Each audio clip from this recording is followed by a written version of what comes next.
Okay.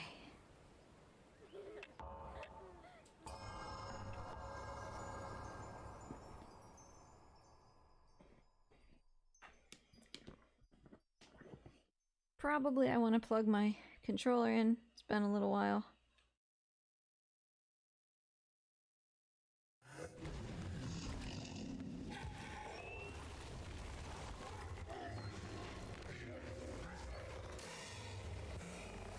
Cool. Would really, really like to avoid resets. If I can help it, also. See, my mic is crooked.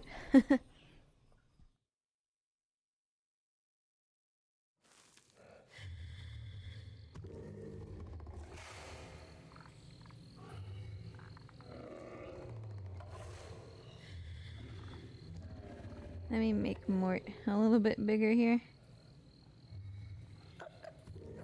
He's real sneezy again. I don't know why Mort feels the need to be so sneezy whenever we do a Last Guardian stream.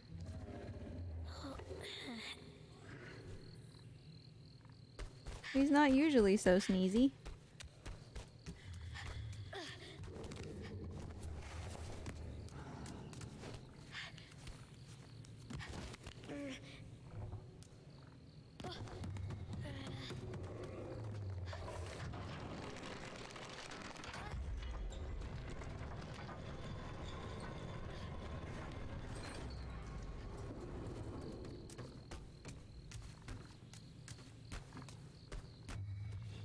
This has all actually been fairly decent movement so far, even. Not like I'm really going to be pushing super hard today, because you can't really push this game, but, you know. It's a good way to start, at least. Hey nerd, nice to see ya. How you doing?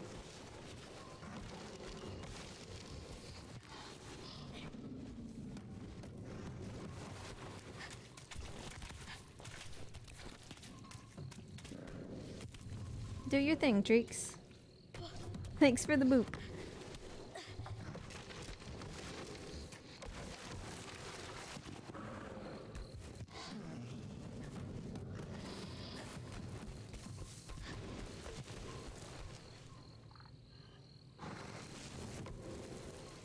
Was definitely very afraid that that was too far away for him to eat. So that's good. Spin your head.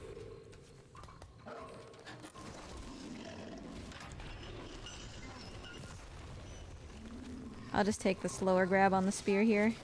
Or I just won't grab the spear at all. Come on, little boy. That was actually really decent, and then we wasted so much time because the boy just wouldn't grab the spear.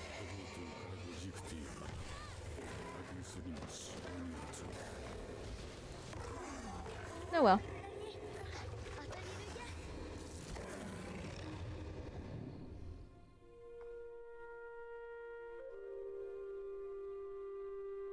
Hey, Yuzu! I see you have a second Trico emote. They're kind of terrifying and kind of fantastic at the same time.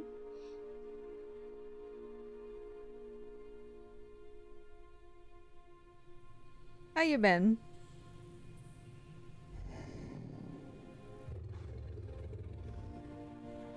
Well, at least this time the boy isn't super creepily talking with his eyes open while he's supposed to be unconscious, because that's always weird.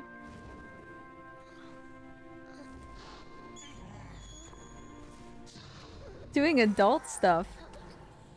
Oh no, like adult stuff or like adult stuff?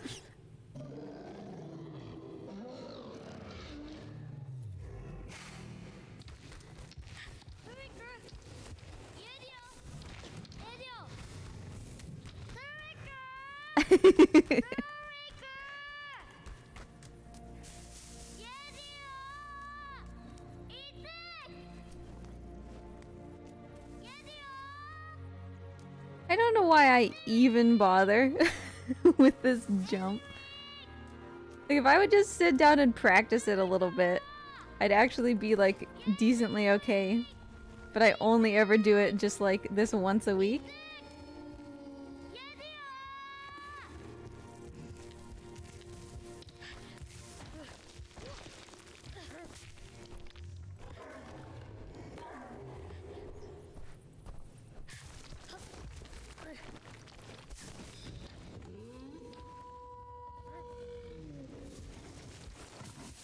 See you later, nerd. It was nice seeing you. Have a good day.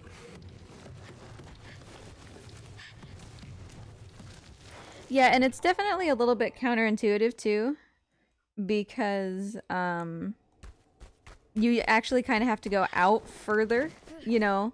Like your intuition just says, "Hey, jump as close to the ledge as you can," but that doesn't actually really work. You have to go out and then back in.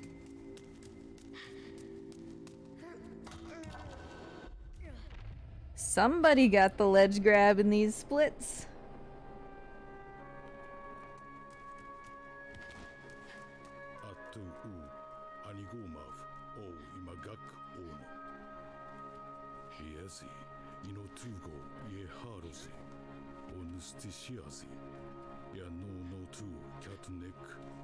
Like, I probably get it, I would say like 15% of the time with absolutely no practice.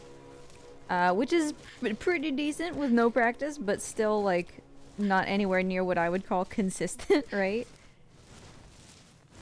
Because even something you only get 50% of the time isn't really consistent.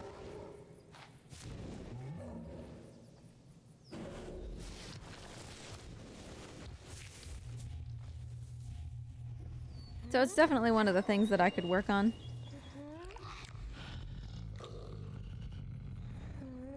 But I also just like really hate resetting this run, so...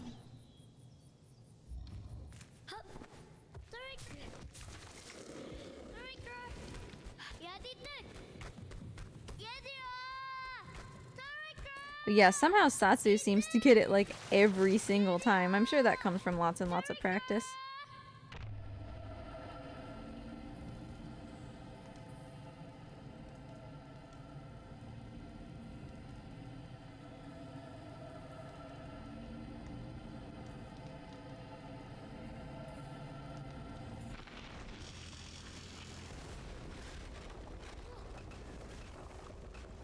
Yeah, I mean, that's really all I need to do is just like sit down and do it for a bit. Let me over the wall. This debris was garbage. But yeah, I just need to just sit down and do it for a little bit to remind myself how it works. Because obviously, like, right after the theory task, I was good at it because I had sat and done it so many times, you know? What a good start to the run. Oh well, whatever.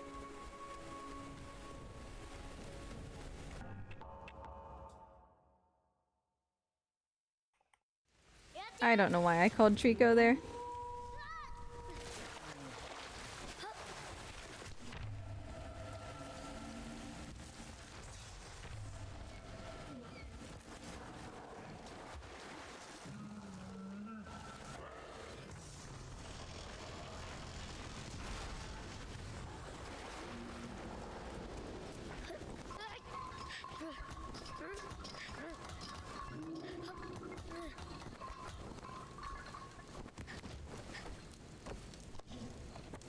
Nope. I mean, that actually kind of helped the box push, but it was kind of a weird thing for him to do. I'm surprised everybody already kind of seems to be done with windmill percent. I thought that would stay pretty bopping for a while. I guess you just dominated too hard, you sir. Bless you, Morty.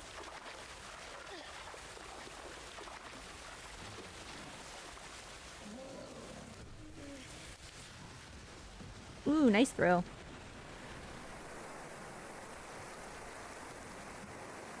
And then Trico proceeds to just not do anything.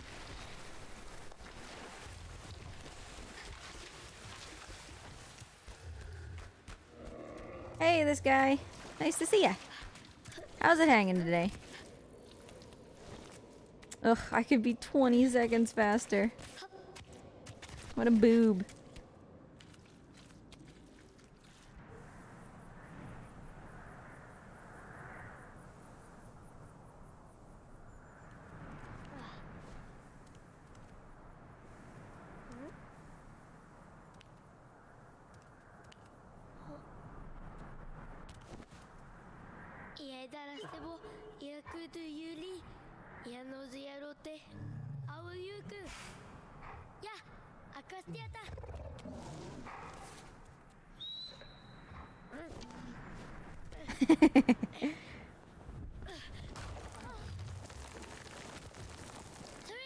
Did she want the shirt that she was in? Or did you put her into a shirt that she didn't want? Asking the important questions. Or neither, because that's also a valid reason why she had a meltdown. Just for no particular reason at all.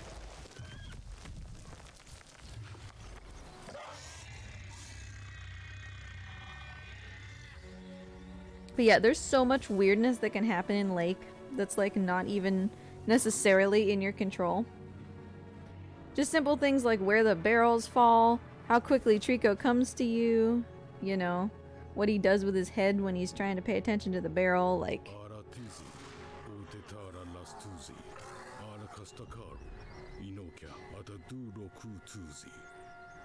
Oh. I forgot. Let's do this.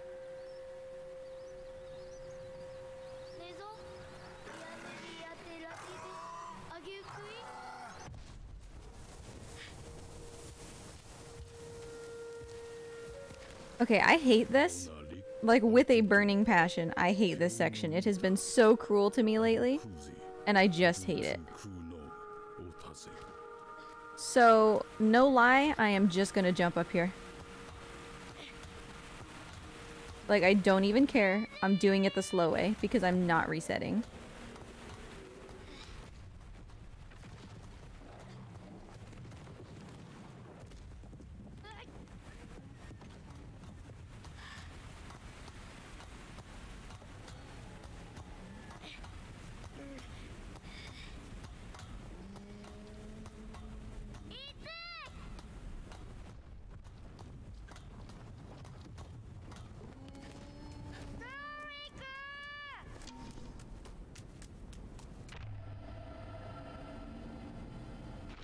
Quick lightning from Trico, that's nice.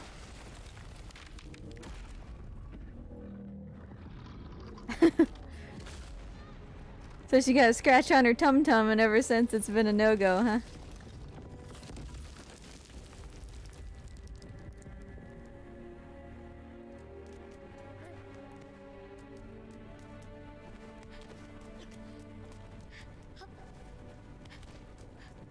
All my friends with kids, most of them still have kids that are in like the 2s and 3s.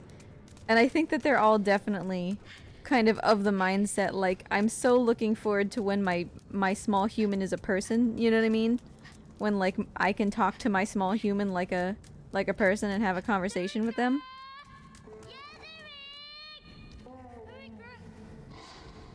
Which is more at like 4 and 5, right?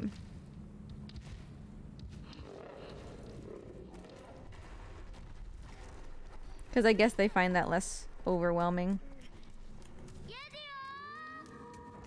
And it really says something, because even the people who really, really desperately wanted to be parents are like, I'm so done with this, you know?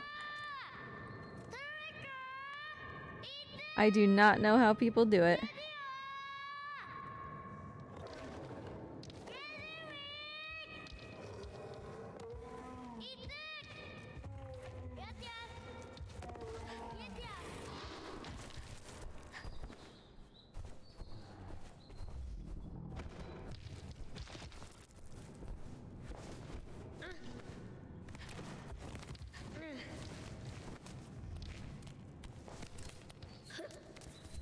This was not the worst. We definitely did pretty decently in this whole section.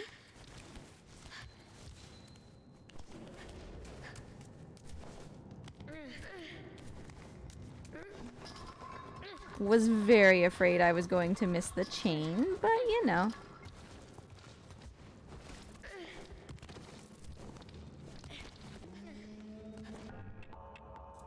I am not used to saving time there. So that went really decently. That's usually a very hard split to match. A lot of stuff has to go right. As far as like Trico's position on the pillar and just basically how well he listens for that entire time. Plus a lot of it's on you too. in the chain section and all that.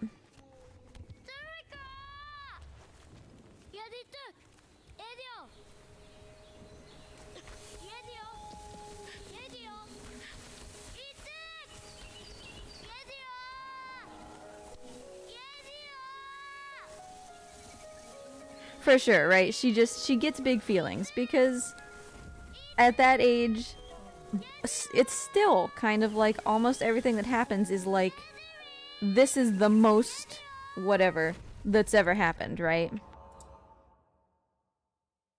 So they're still trying to figure out how to cope with that. It's great that she's doing really good in language. Focus, Trico. Trico, focus. I am not good with kids. Like, I will be the first to acknowledge I am not good with kids. And that is one of the many reasons why we don't have kids and we won't have kids. But despite that, childhood language acquisition was always one of my absolute favorite things to work on and learn about while getting my linguistics degree. Come on, Trico, focus. Thank you. It's just amazing how a small human's brain just orders things, right? Places things into logical order so that it can make sense of them, you know?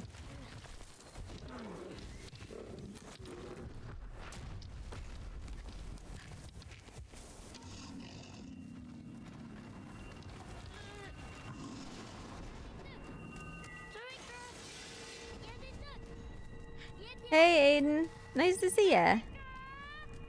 How's it going today?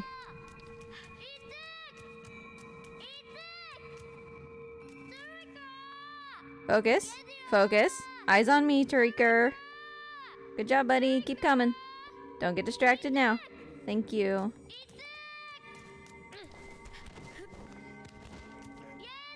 So that's some time loss we were able to avoid. It's not time saved necessarily, but it's guaranteed not losing that 40 seconds to him getting angry.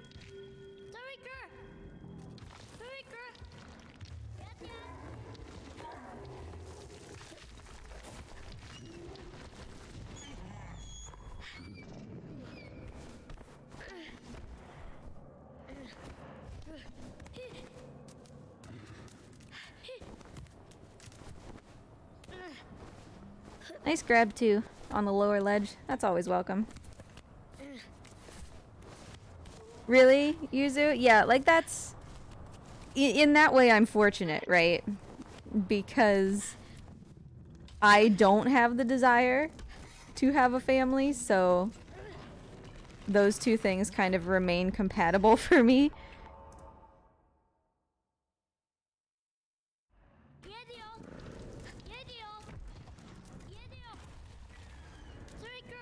Not that they're incompatible otherwise, just that there are extra challenges, right?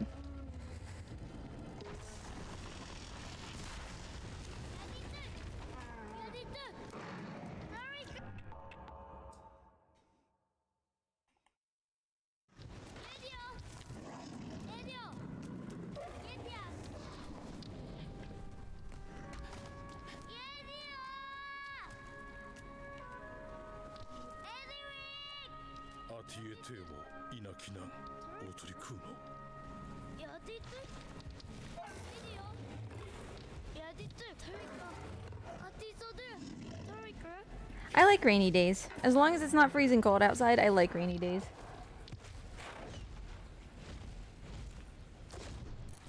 There's something about, like, just that kind of humidness and it's a little bit warm and I don't know. It's just really nice.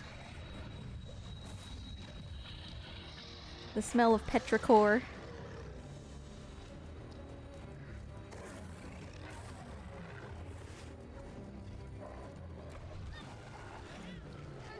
Oh, it's cold rain? That sucks.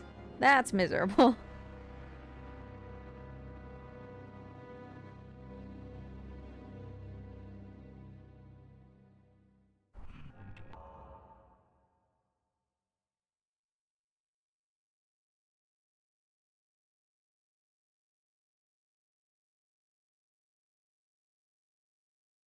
So get this though. Now I don't want to let me be clear that it's not my intent to say bad things about the coronavirus vaccine, because I still think that everybody should get it, and you should get yours if you haven't. The J&J vaccine, which was the one that I got, Husbando and I both got over the weekend, was just like literally like an hour before I started streaming, they decided to stop administering it because of risk of blood clots in young women. Yay! So hopefully I'm fine. But that's just another thing that's on my mind now. I mean, based on the number they're reporting, it's literally been, I think it was 0.0004% of people who got the vaccine. So in other words, 6 people out of the, you know, millions who have gotten that specific kind of vaccine. So it's like, you know, it's probably fine. And I think that probably even if I had known that when I got the vaccine, I probably still would have gotten it anyway, you know? And that's not to say that I, like, wouldn't... Well, that's what I mean, this guy. Like, there's so few compared to how many vaccines have been given that I probably... Yeah, no, not at all, this guy. I understand that mobile is, like, 20 seconds delayed or something. Like, even if I knew that before getting the vaccine, I probably still would have gotten it based on those numbers, you know? And that's not to say that I wouldn't have gotten it at all if I found those numbers disagreeable, just that I might have, like, waited an additional week to get Moderna or something, but probably not. Realistically, probably not. Because J&J is 1 shot instead of 2, and it covers, like, it seems more effective at more variants. Like, it seems worth it to me. But that was just... Husbando texted me and he was like, "Oh, did you see this? Oh, are you okay?" And I was like, "I'm fine. I'm fine." But of course, as soon as I read that, I was like, I kind of have a headache, you know? Because doesn't that always happen once you read about, like, this type of medicine can cause this side effect? You're like, yeah, I totally have that right now.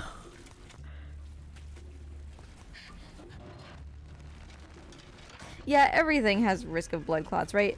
And I used to be on birth control for years to help regulate my hormones, and the risk of blood clots in birth control is literally like 20 times higher or something than it is for the J&J vaccine, and I took that for years and I was fine. So whatever, I'm sure it's fine, you know?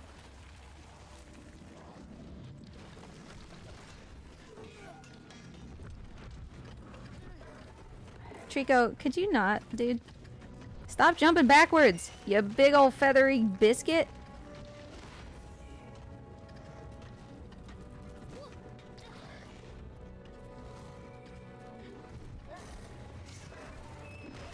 I don't have a helmet.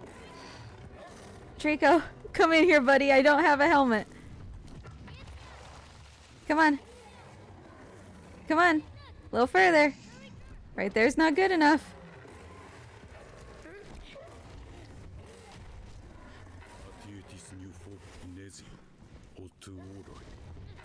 Okay, that was actually still pretty decent even without a helmet.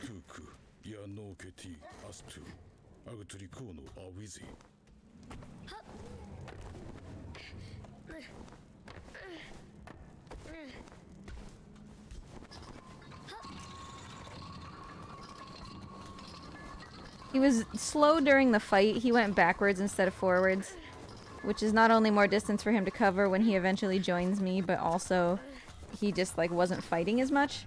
But still, you know, not that much time lost.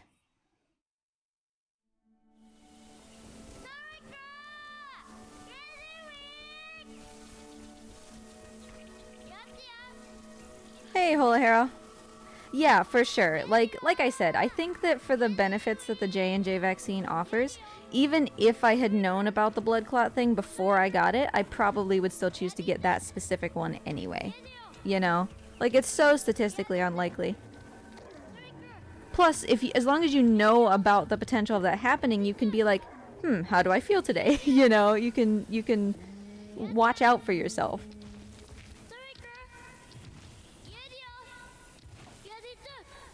So yeah, I mean, absolutely, everybody, still go get your vaccine.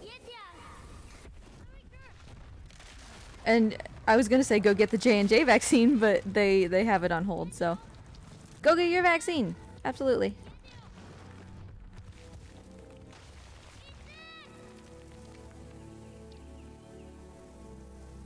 Hey Ian, how's it hanging?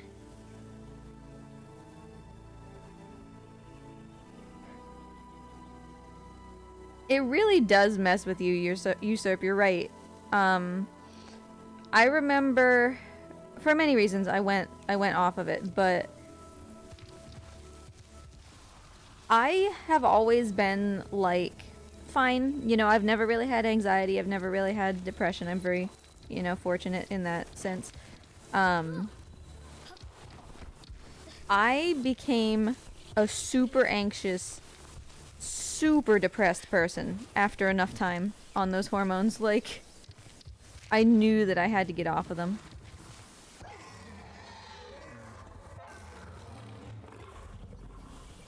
Hi, Trico's butthole. No, buddy, no! Trico, stop. He's stuck. Stop looping, buddy. Hey, stop. Trico, stop. Trico, stop! Don't soft lock me. Hey. Dummy.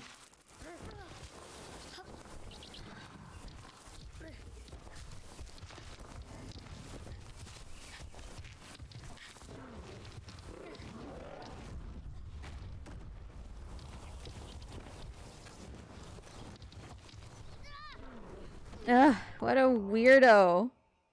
30 seconds to that goober getting stuck. Oh well.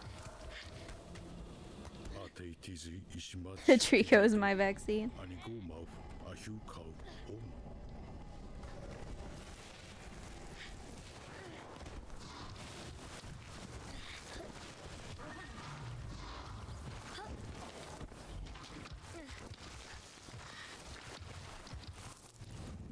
I mean, yeah, we were doing pretty decent on time.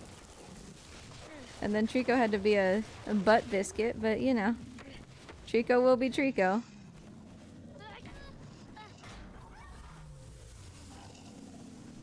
Thanks, Aiden. Yeah, that's definitely one of the benefits of the J&Js, that you only get the one shot, which was really appealing for us. Because of how rare it is to find shots in our area.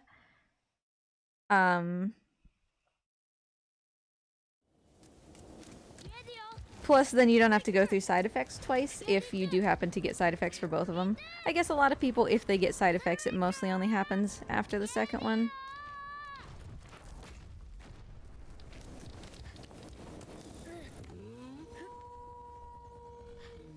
But good luck.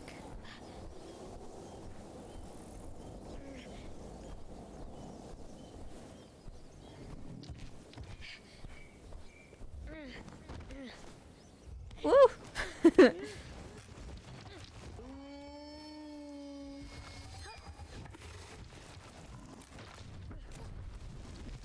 Where am I? Am I on Trico? Yes, I'm on Trico. That's good enough. But yeah, I ended up having really, really severe side effects. Like, bordering on, okay, just kidding, I'm actually really concerned.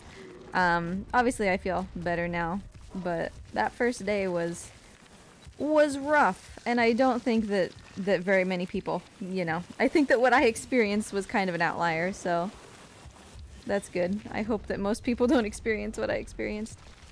But that was why we had stream off yesterday.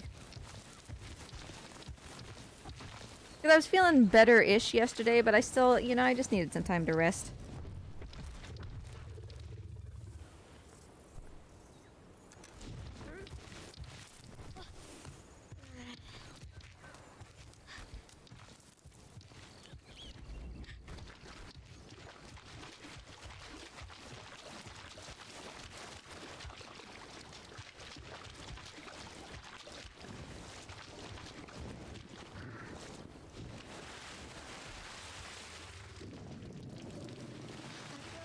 Yeah, for sure. Like, The side effects were miserable, but the actual, like, miserable part... My side effects were bad, but the actual miserable part still only lasted, you know, I don't know, 4 or 5 hours before I was able to start getting it under control. So... that's definitely better than, you know, being on a ventilator and all that. Definitely worth it.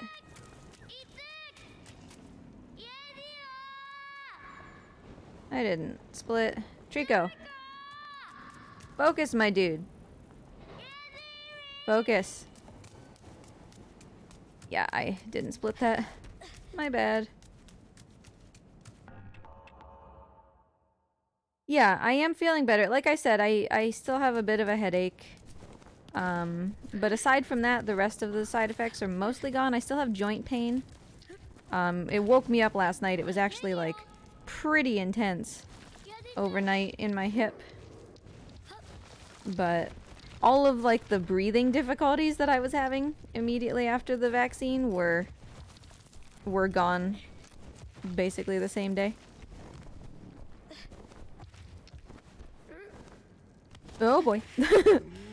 There was just a brief period where I was, like, lying in bed, breathing very quickly, my heart was racing, and I couldn't really talk because I was breathing so fast. But honestly, just some ibuprofen kicked that after a while.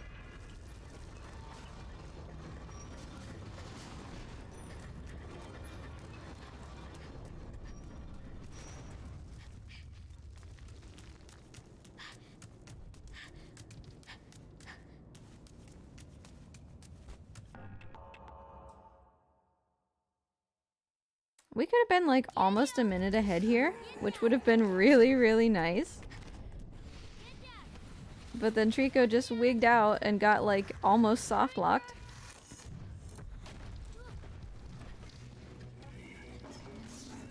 Oh, and we've got Jumpy Trico, so that's good.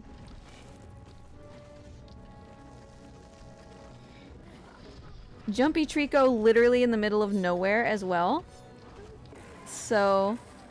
alright, fine. I'll take this for sure.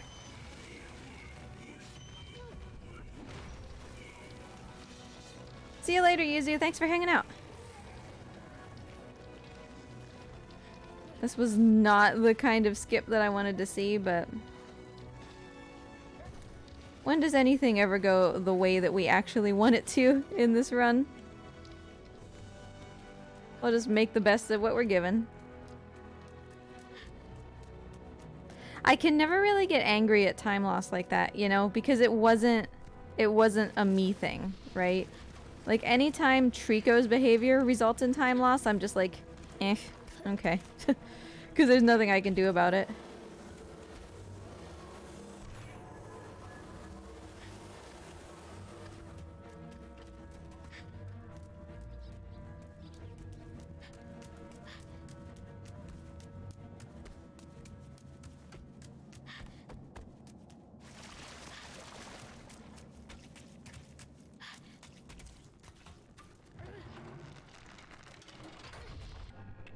So yeah, despite how badly that fight went, come on, split.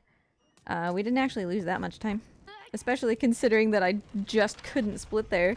Because it just wouldn't move, little boy. Move, little boy.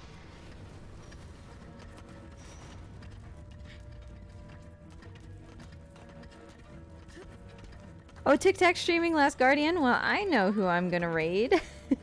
Assuming that he keeps going. And assuming that he just recently started, otherwise he might finish before me.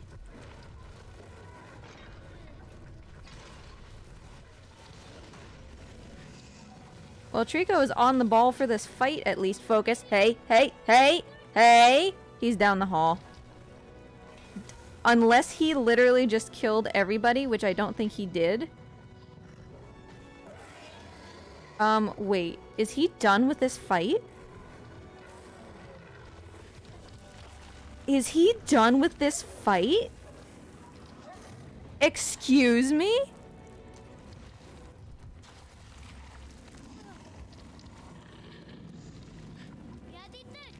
Is he done? The fight music's over. No way! That was insane! I might want to look back at that for the task. Because I don't think he's ever finished that fight that fast. Oh, now I wish that we would have had the minute that we could have saved so far. But like I said, that wasn't in my control, so... Yeah, that might legitimately have been the fastest fight I've ever seen there.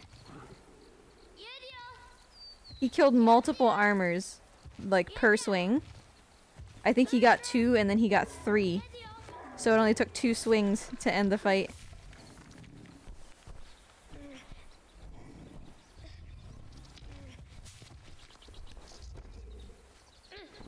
Hey Treeks, sit down, buddy.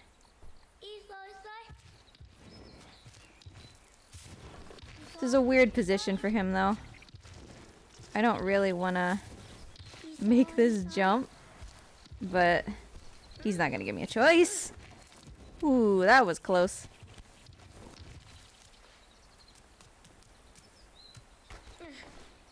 Okay, I'll take that back up, Trico.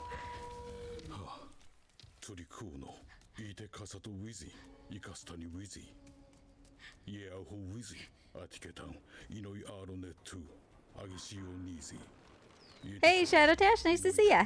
How you been?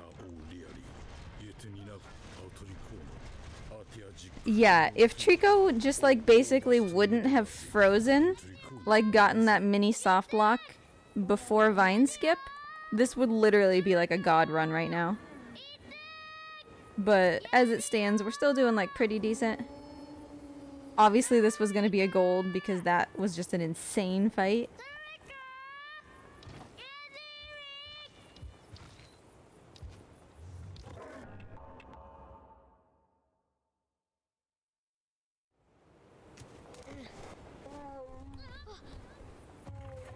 Alright, Trico, can you listen this time, please? You got this, dude?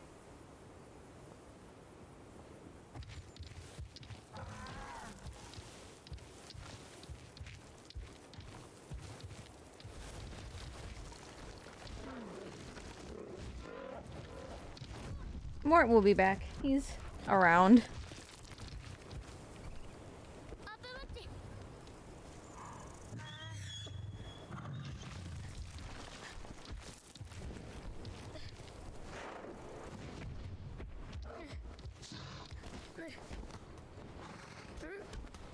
I cannot believe how good that fight went. That makes the entire run worth it. To have something better for the task. Like, as long as we get something out of this run, it doesn't matter to me if it, like, moves me up a place or something. Although that would, of course, be nice. But yeah, at this point, we could be about 1:30 ahead if we had been able to save the time that... Or to keep the time that Trico burned on that soft lock.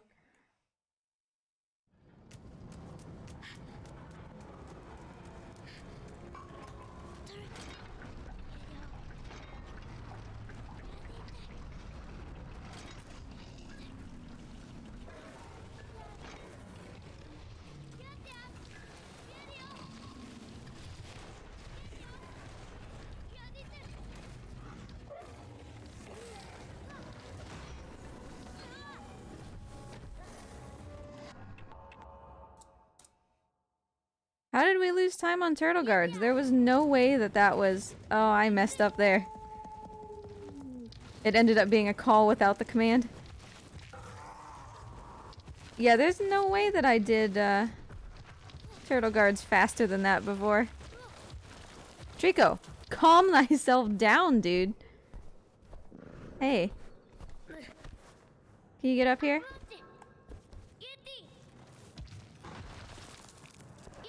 I did not mean for that to be a command. I was just trying to walk forward and it did a command for some reason. Thankfully, he's being pretty good today. How's it been going, Shadow Tash?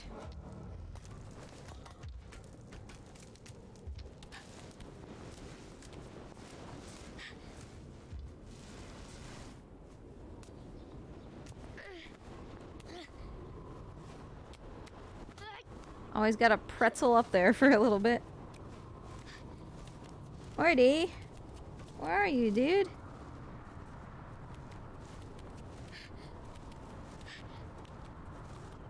Mort's gone. He just went to sleep somewhere, I guess. He'll be back.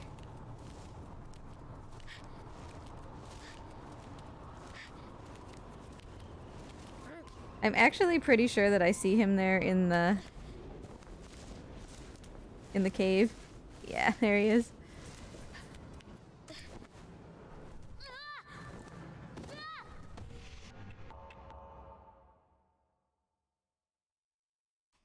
Well, that's good that you've gotten it. I mean, that's definitely a good start. Hey, this guy, welcome back. If Trico hadn't done that little soft lock thing before Vine Skip, we would literally have a god run on our hands. The fight before Command Skip, I think, will probably be added to the task because I have never seen it go that fast. 2 hits to kill 5 armors.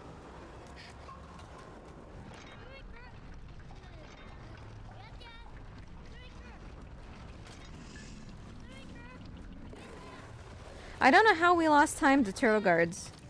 Like, I don't understand. Because it seemed pretty decent, so... But, you know, 'tis what 'tis.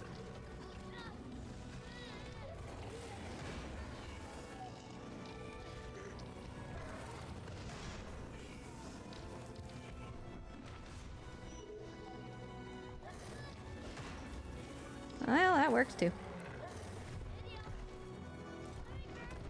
Like, what sort of turtle guards were we fighting against here that we lost time on each of them? Both of those were good fights. We'll gain time here, though. I know that there's big time.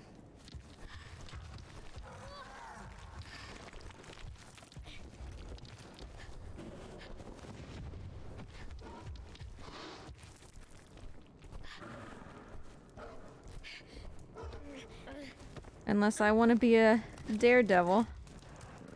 Which I kinda do. Does that make me a bad person that I want to be a daredevil here? I'm gonna do it. Whatever. Let's do it. Ooh, let's do it. It looks good. Yes. I am a god.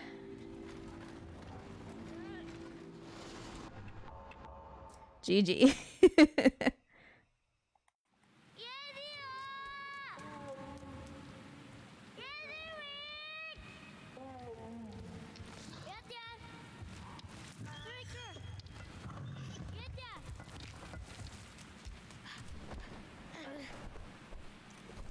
Yeah, Aiden, that was a task trick. That's the first time I've actually done it in a run.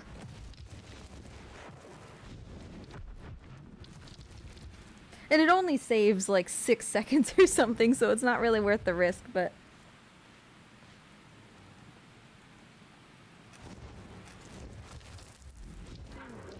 Yeah, this guy, it was actually really adorable. I had somebody commented on one of my trophy guides for The Last Guardian, and they were like, wow, it seems like you've played this game a lot. Have you played it more than 10 times or something? And I was like, yeah. Yeah, I've played it more than 10 times. Thanks. You know?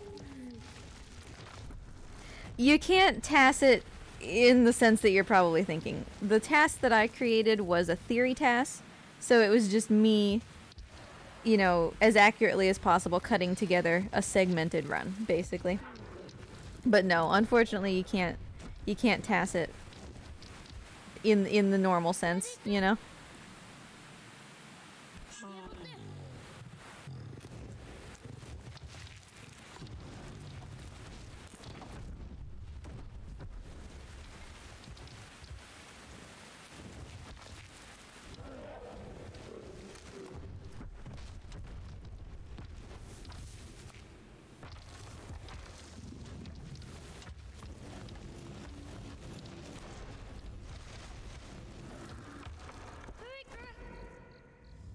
Hey Treeks, you got it, buddy?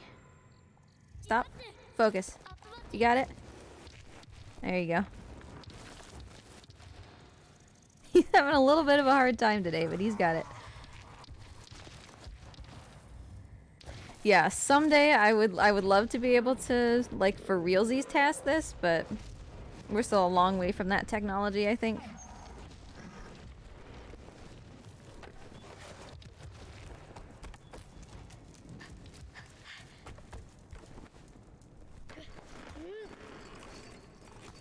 Ooh, that's kind of a yucky spot. Okay, well, I'll still get the fall cancel, though. Hodor, the bane of my existence after last week. Lost a real good time to Hodor, which basically means just don't do what I did last week. Like, literally last week was just a bad judgment call on my part. Which, and you know I don't say this to be cocky, but doesn't happen that often with this game because the judgment calls are generally pretty fluid. And I'm used to them after, you know, running this game for years. But that was just an uncharacteristically bad judgment last week, you know? It happens from time to time. And it ended up costing me, you know, at least 30 seconds, generously. So just don't do that.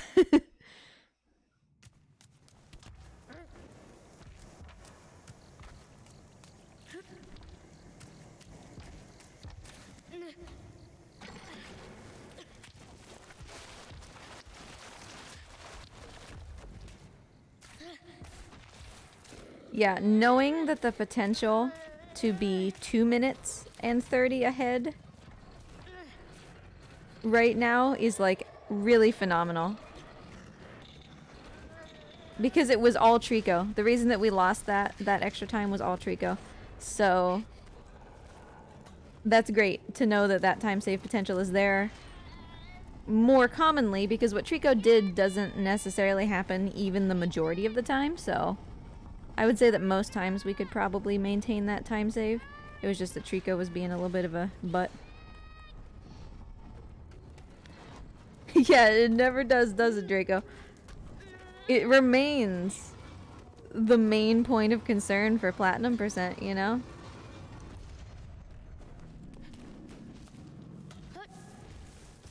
Hey buddy, why are you already here? Don't do this to me, okay? This is not the way that we do this, alright? Stop. Stop, stop, stop. Focus. Focus. Treeks. Trico. Focus. I don't like this setup. This Trico is a weird Trico.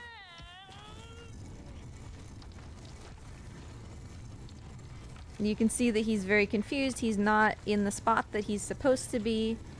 He was already starting the door charge before I even got the axle down onto the floor, which is not common.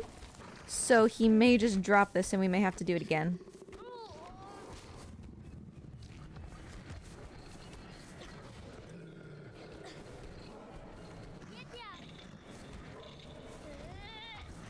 Come on, buddy. You got this, my man. Big pull. Big pull, big pull. There you go. Good job, dude. Why is this tilting? Oh god. Stop that. Just be under the door, okay? It's like tilted sideways and I hate it because I don't... Oh. Never in my life have I seen that happen.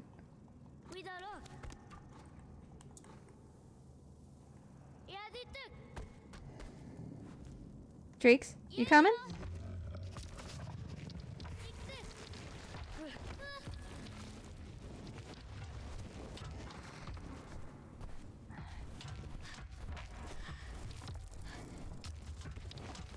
Okay, so that's all I wanted last week was that. And we didn't get it, and that's what cost the time. So the fact that it's over, Trico's not up here yet, which is kind of weird, but I can hear him coming up.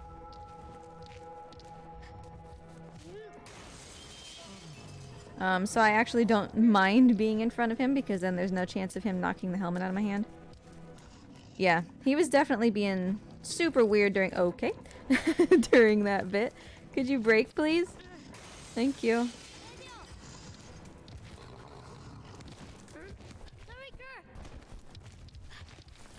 And whether we get to jump from Trico here is a Trico question, not an us question.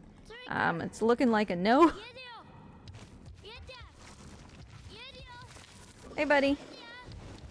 Hey. Okay, well, in the end, he let me up here, so I will accept it. It still can be done faster if Trico is particularly attentive to you, or if he does that head movement earlier, but still. Woof! I'm a little bit close to the edge. Super weird to think that we could already be on 319 pace if Trico hadn't messed up. But this is still a pretty impressive pace for this point in the game. Less than an hour in. You Gucci, my man?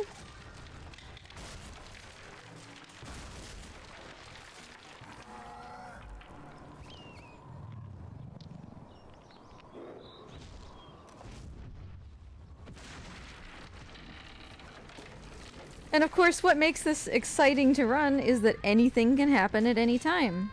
If Trico listens amazingly, we could save 1 minute on a split. If he decides not to listen anymore, there goes all of our time, you know?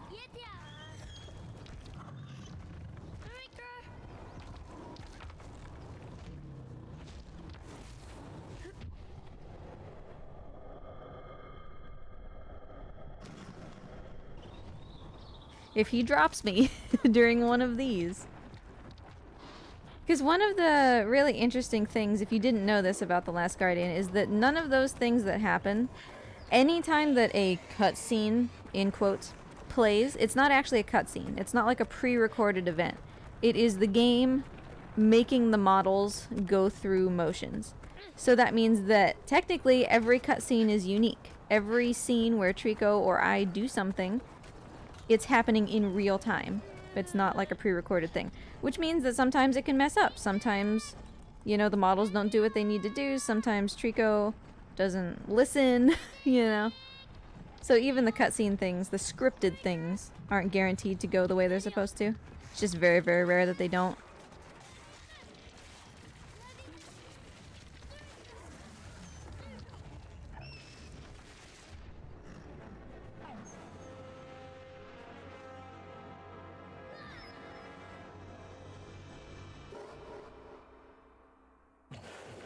Now last time I just really could not climb his tail for some reason. Oh yes, this guy. Hit me with the hot take. I love hot takes. Make it spicy. Climb, little boy. Keep climbing. Thank you. That's all the higher you can make it usually.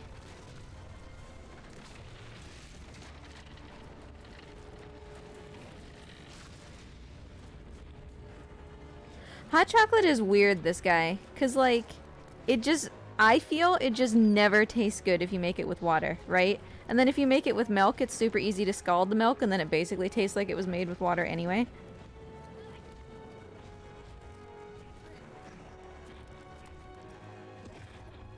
There was a hot chocolate specific shop in Budapest when I lived there. And even their hot chocolate was kind of like, yeah, this is, I guess, better than average, you know?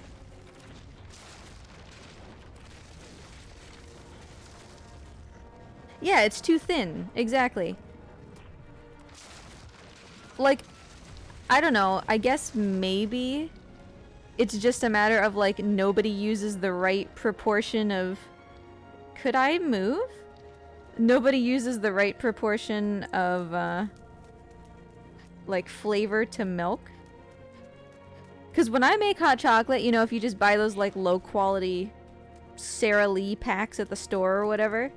I'll dump like 4 of those into a mug.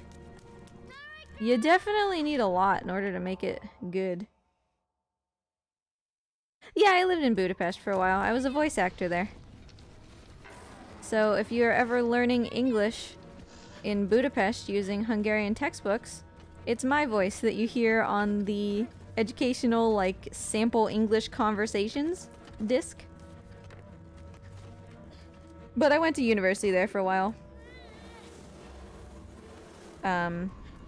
To fill out some of my linguistics degree.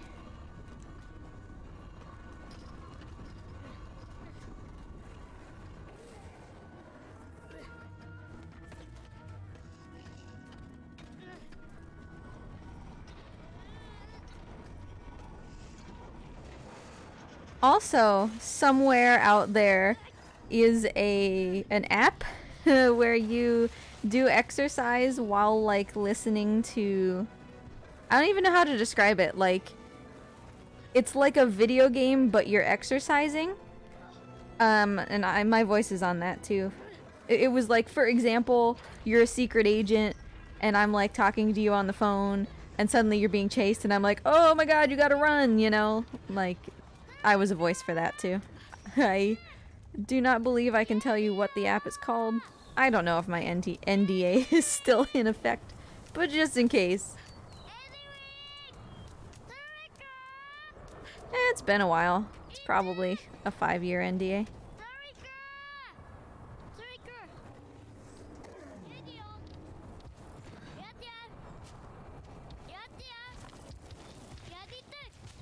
I wouldn't say that I was a pirate necessarily. I never stole things.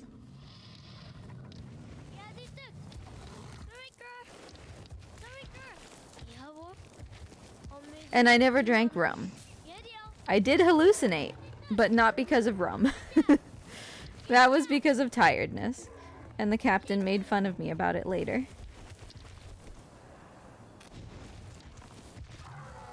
Pretty sure I've told that story before.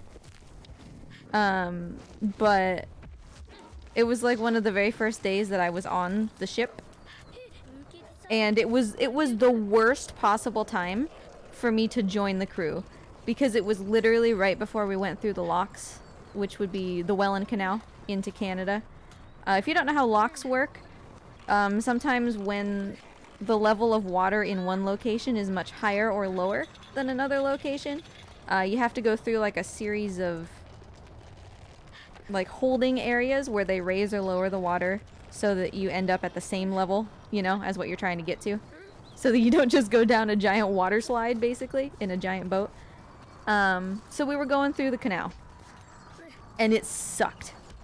Because if, like, envision a Pirates of the Caribbean boat, right? You've got the yards, or the parts that are standing up where the sails are attached, that go out side to side, right?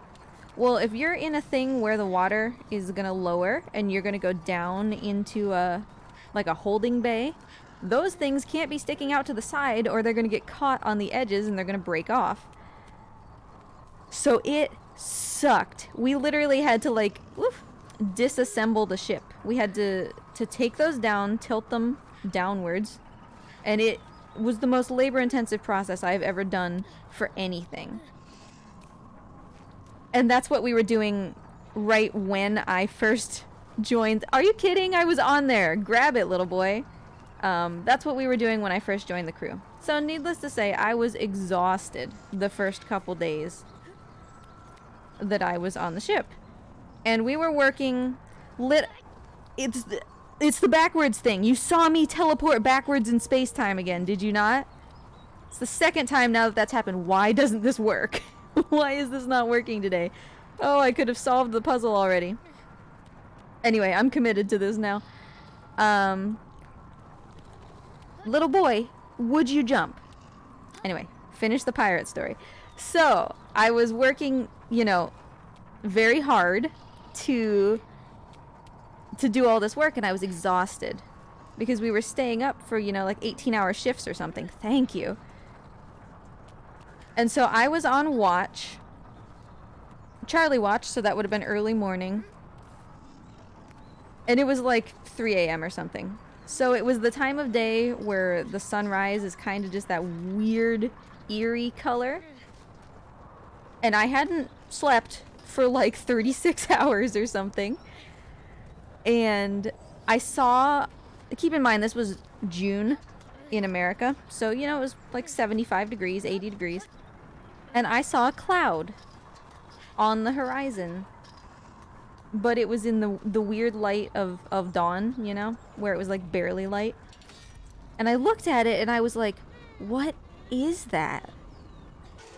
And I kept looking at it and I was like, that, it has to be some kind of like landmass, right? Because it was just like right on the horizon. It wasn't like up in the sky. And my really tired brain could not make sense of the fact that it was a cloud. And so for like a solid half an hour, I just sat there and like regarded it and I was like, what is this? And finally, the logical thing that my brain decided that it was an iceberg. In June. In 80-degree weather. And so as soon as my brain like hit that note, I was like, oh my god, I have to go tell the captain we're about to run into an iceberg.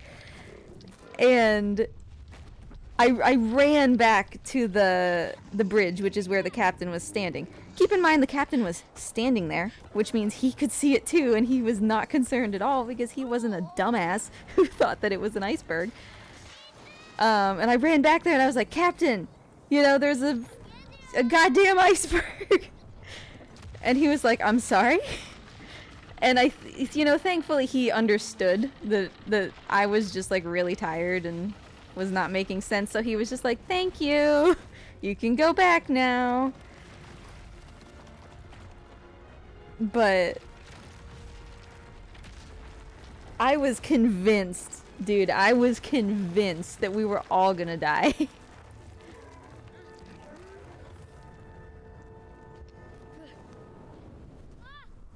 Oh, I didn't even split. Not that it matters. We lost a ton of time on the eyeball. Yeah, no, Neon, it was on a boat, but I mean it was concerning nonetheless because I was dead tired, but still. Thanks, Hola Hero. I appreciate it. So yeah, that became a fond memory. And Captain West was like, you remember that time? And I'm like, yes. Yes, I do.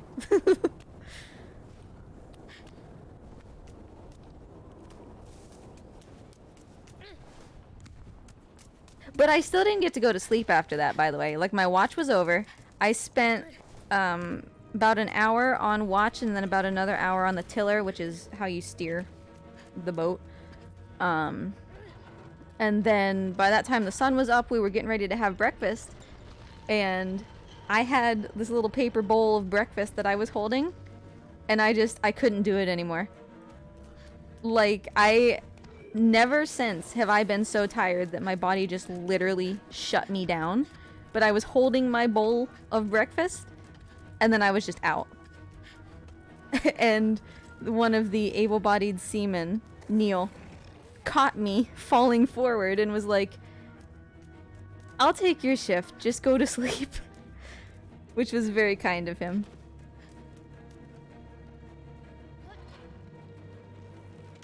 What was I doing on a boat?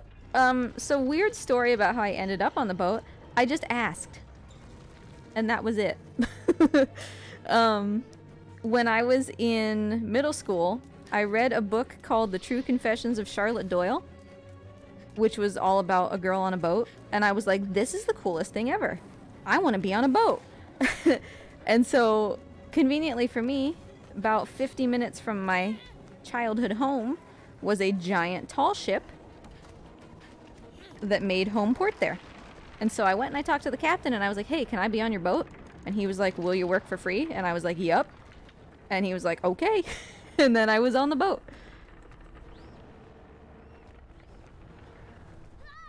So in exchange for work, I just got to stay there and get food. Get off the ladder, you biscuit. 2 minutes. My god, this would be like almost world record contention if I wouldn't just putz my time away. That's fine. It is what it is.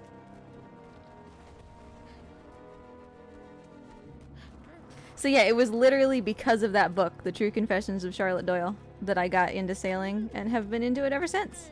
Why won't this move?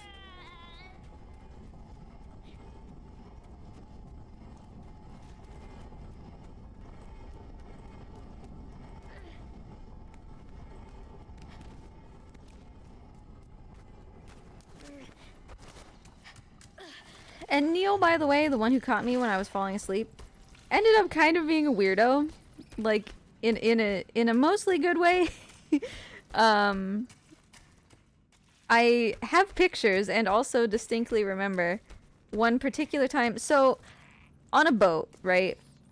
You can't get more than about 100 feet from the people who annoy you. So you tend to try to just be pretty chummy with everybody. But you also kind of get a little bit stir crazy, right? Because you don't have anywhere to go. And that resulted in Neil finding... I don't even know what I would call it. Finding solace from his loneliness in an electric bug zapper that he kept zapping his nipples with. It was weird. Ships can be weird. I have pictures though. I distinctly remember I have a picture of the electric bug zapper making an arc between it and his nipple. So there's that.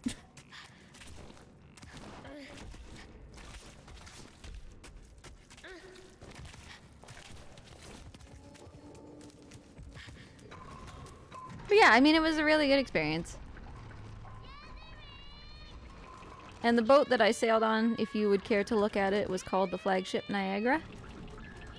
A square-rigged tall ship. I used to give tours all the time, so I could give you a full rundown if you care to hear it, but Flagship Niagara was basically like the linchpin of the War of 1812 Battle of Lake Erie.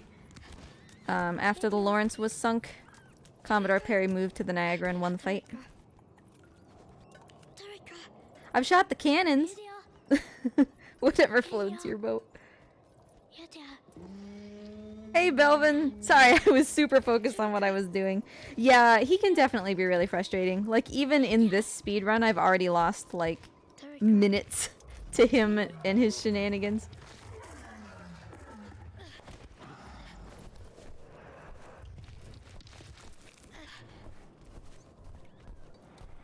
Trico, I get the impression that you did not understand me. There you go.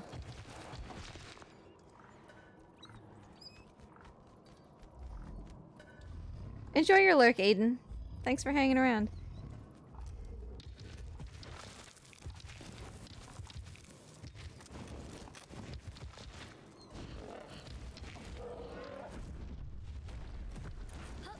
Yeah, Mort finally actually came back out. He was sleeping for a while. I can't believe we could be like 4 minutes ahead right now. But I can't change it, so I shouldn't focus on it. It was Trico first, and then it was just the game being weird, so it is what it is.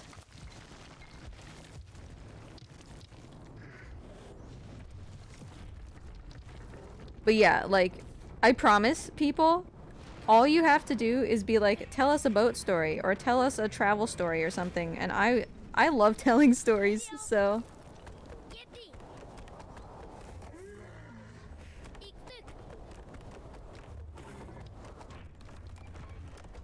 I can tell you stories about...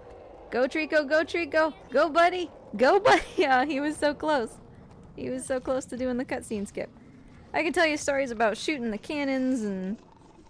Pat almost sawing his hand off, and... Great times on the boat. Yeah, that definitely sounds very much like Morty. Hides but very badly. Mort thinks that he's being sneaky, but really the only thing that's hidden is like the tip of his nose.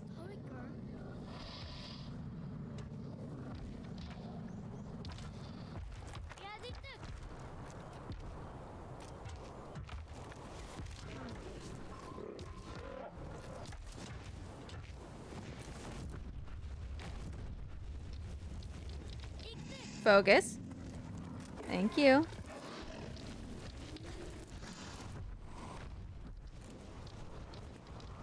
The amount of time that I spent on the ship varied. It wasn't all... Oof! Ay-ya-ya! Trico kind of threw me off to the side a little bit further than I wanted to be. Yeah, so I was on the ship for stints of time, but never for like a year or something, you know? So it varied. Sometimes it was only a couple weeks, sometimes it was longer, sometimes it was just a couple days if they needed me. When we recreated the Battle of Lake Erie, I was on the Apple Door, which I was really sad about because I wanted to be on the Niagara again because the Niagara is this absolutely gigantic ship. Meanwhile, the Apple Door is basically a glorified yacht with a little hand cannon that goes pew when you shoot it. So I was on the Apple Door for that, but... Yeah, it was the flagship Niagara. Which is still mostly the original flagship Niagara. It's got some new boards that had to be replaced, but for the most part, it's still the original ship.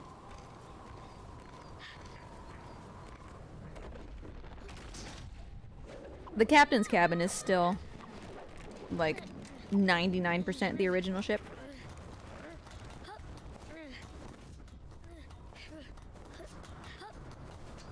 What's shooting a cannon like? Loud as hell. I have very sensitive ears, and even if you don't, you still have to wear hearing protection. Because Niagara has 4 carronades and 2 long guns currently. Carronades can shoot 32-pound cannonballs. Long guns shoot like 20-pound cannonballs, but they can shoot them further. And it was the carronades that we usually shot when we came into port. To be clear, we did not shoot cannonballs. People tend to think that. Cannonballs can go a really long distance and hurt a lot of people. We dry fired the carronades. They did not have 32-pound cannonballs in them. But yeah, they were still insanely loud, and there's this huge, like, whoosh of smoke that comes out the side of the boat and all that. Very fun. Also very dangerous. You had to be specifically trained on how to shoot the... I'm just gonna do this. Like... Oh, well, that was the wrong idea. This is your fault, Sancho. This is your fault.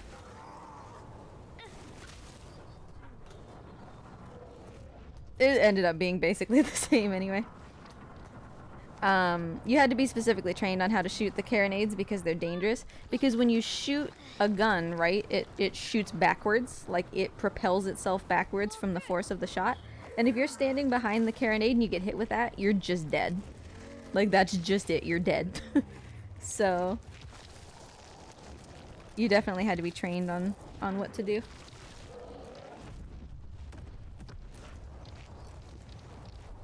But it was fun. We made up an all-girl gun crew.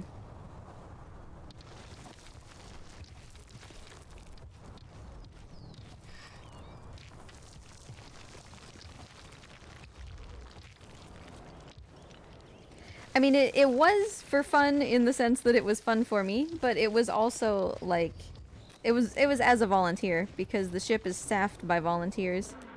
And in exchange, you know, it provides tourism for the area, and the tourism pays for the boat to remain sailing. I was sailing on it during a time when the governor was going to dry dock it, which, if you're unfamiliar with boats, is basically a death sentence. Boats have to be in the water or else they'll fall apart.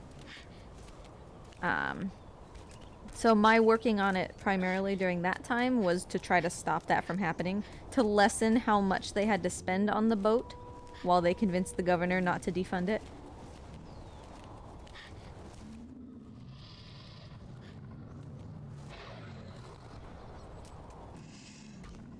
Yeah, there certainly were not very many ladies sailing the boat in the 1800s, for sure.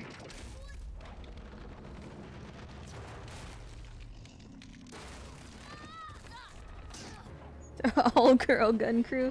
That's just the name of the movie.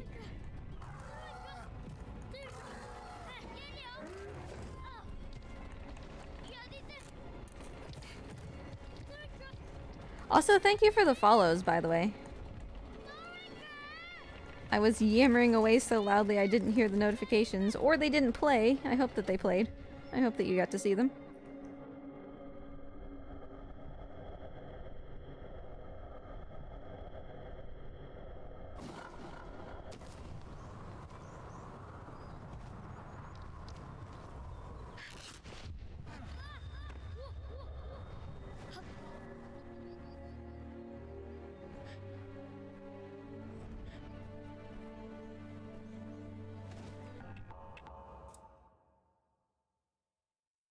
Ninja, hey!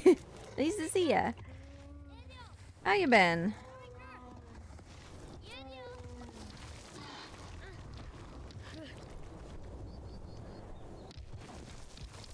They didn't play? I will examine it.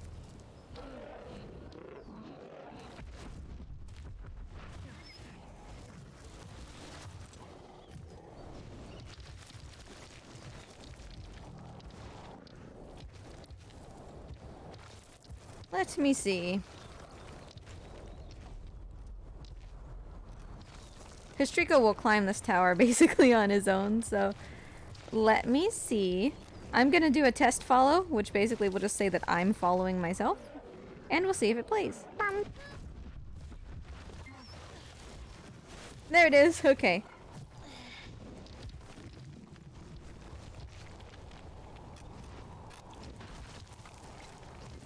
So, you know, now the chat is gone, but that's also alright, I guess. Boop boop. Okay. Thanks, Draco.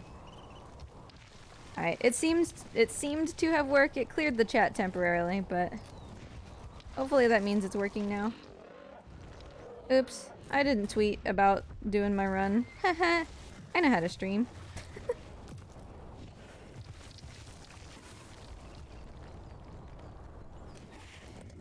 So yeah, sorry everybody that you didn't get the cute Morty pop-up. I don't know why it didn't work for you, but it worked for me. Hopefully it's working now.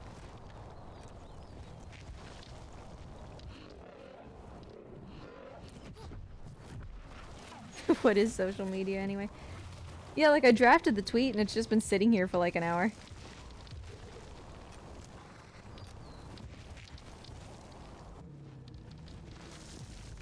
How many Morty scales would it cost to lower the— oh, yeah, I could do that, you're right. Just for you, Sancho, I will just lower it. Morty, where did you go, buddy? He'll be back.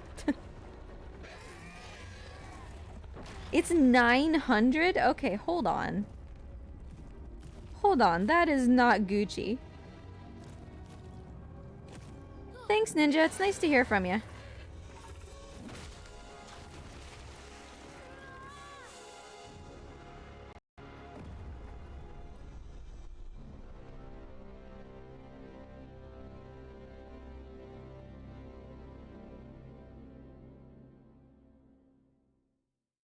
Yeah, no.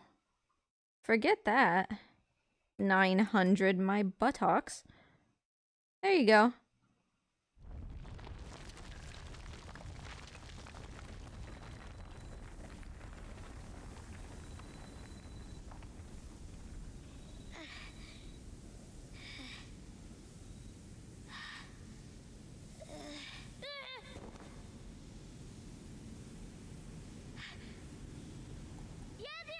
Yeah, so now, yeah, for sure, Sancho, you bet.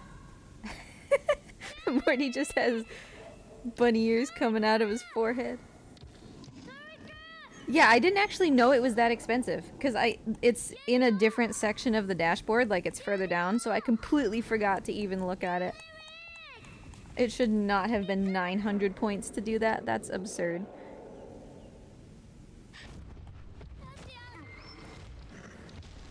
Hey Mort, welcome back, buddy.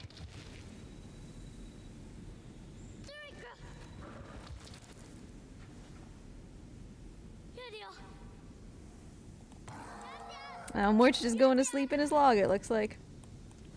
So yeah, to be clear, we would be about 4 minutes ahead if we had just been able to maintain the time save that we had. But it was Trico, and then it was the game just being weird at eyeball. So I don't actually feel that bad about it, you know? Probably Sancho. Yeah, you're not wrong. But now it's cheaper. I wonder if I could just make it like 1 point. It might be worth it to just make it like 1 point. Because it's really fun. It's not hurting anybody, you know?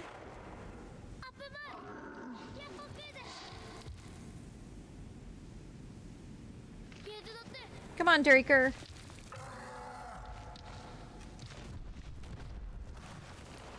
Yeah, just like...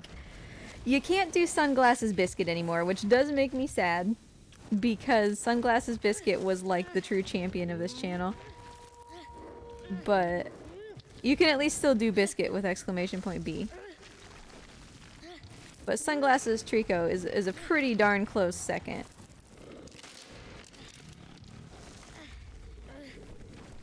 Okay, Vine Skip. How you gonna treat me today?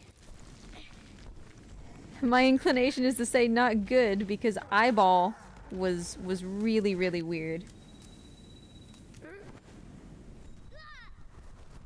Oh, please? Alright.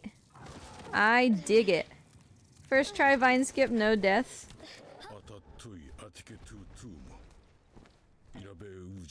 It's a little hard not to be like, oh, I could be so far ahead right now. Because, like, if I had just kept the time that we had, the time save that we had earned, and Trico hadn't messed up, and I could do barrel skip, what is up with this? Then this would be like world record contention. But seriously, the game is just being like super weird, and you can see that in the fact that I cannot get this very simple skip. But mostly it was the eyeball. Like, realistically, sure, we lost like 30 seconds or something to Trico before the first Vine skip, to him like almost soft locking the game. But really it was the eyeball, which was just super weird. Because it was doing that backwards in time thing where I like leap forward and then in midair it just pushes me backwards again. Could I go through the door, please? Trix, you can't reach this, so don't even try. Just... No. Let me get it. Here you go. Hey, Kuno. Nice to see ya. Thanks for swinging by, Holahero. I appreciate it. Have a good day.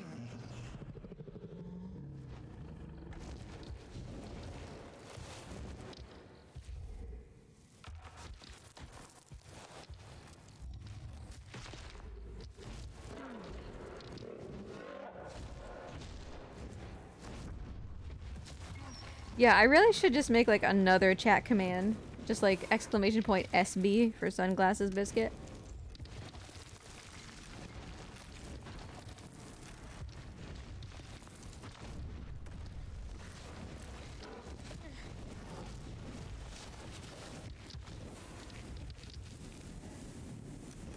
So yeah, we can still have a pretty decent time, I think, in this run if Trico behaves pretty well for the rest, but... Thanks, Belvin. It was really fun to do, for sure. I wish that I had gotten to spend more time with them. They were on a pretty tight schedule, so we basically just were able to talk about, like, what you heard. We talked for, like, a smidge after the recording ended. But I would really love to do, like, a full-length thing. Focus, buddy. Because I had a lot more questions for them, and it was clear, too, that they had a lot more questions about the run that we just didn't have time for. So it would have been really fun to sit down with them for like the whole thing.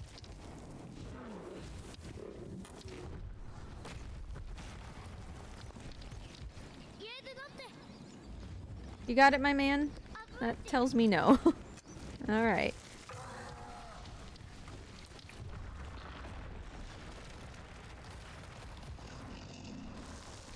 Alright, are you gonna be a booger this time about turning this way?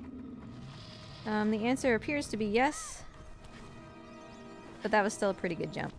I wanted him to turn a little bit further, but that would have turned that jump pretty risky, so...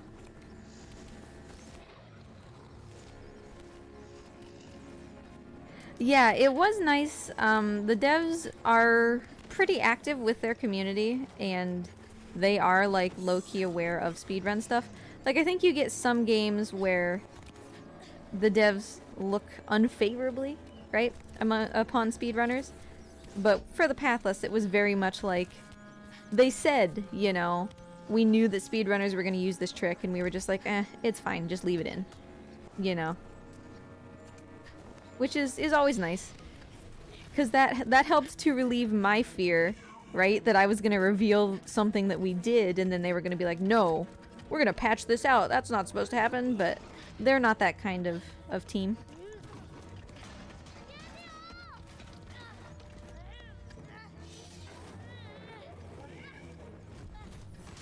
Ueda would be so angry. He would be so mad the entire time.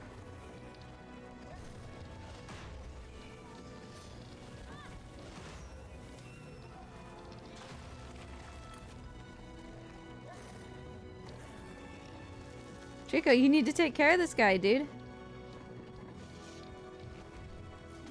That doesn't help. That's me.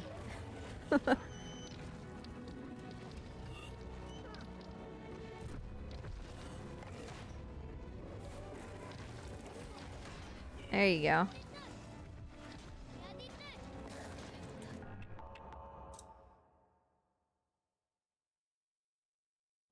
My god, this run could have been the god run. We could literally be almost 5 minutes ahead here. 5 minutes on a 322, are you kidding me? And we're not even halfway through? When some of the biggest saves are going to be with Trico at the end, you know? That's unbelievable. But again, I can't control it. I can't control when Trico loses time, so... It is what it is. I'm still happy for 3 minutes, of course. Come on, buddy.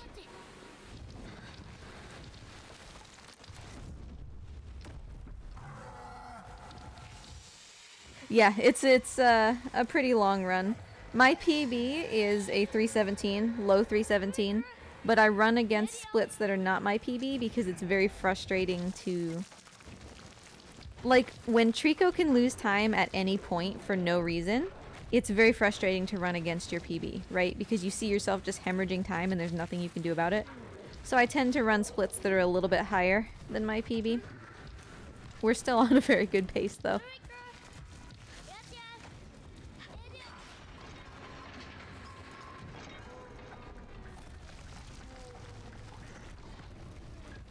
This is definitely the longest speed run that I do, though. I usually end up pretty fatigued by the end of a 3.5 hour run. Or, you know, if today goes well, a 3 hour and 15 minute run is what I want.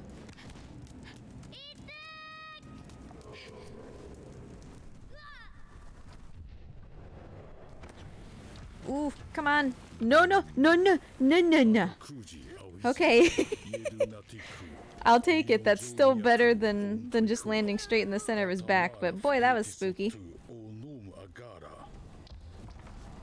Yeah, this game is definitely... It doesn't quite have the feel of a speedrun, right? But it is...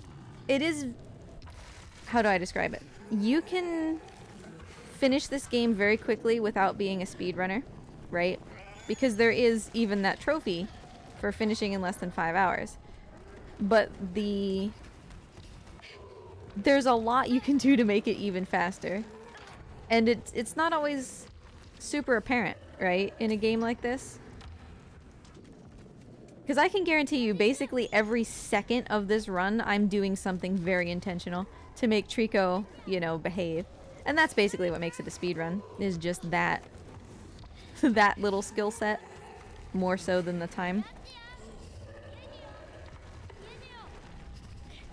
But there's no skips, there's no, like, sequence breaking. We do the entire game. It's not like Spyro, where I can, you know, finish the entire game of Spyro in 7 minutes. Exactly. It doesn't have major exploits. In fact, the game gets very, very upset if you try to do things out of order or break it. It's very stubborn about it. Because we have ways to go out of sequence, but they won't, like, at some point, if you go out of sequence and you skip a checkpoint, you can't progress. Like, there will either be an invisible wall, or at some point you will need to reload the checkpoint because stuff isn't where it's supposed to be, and then it won't save any of your progress. Like, it's super particular about you doing things in order.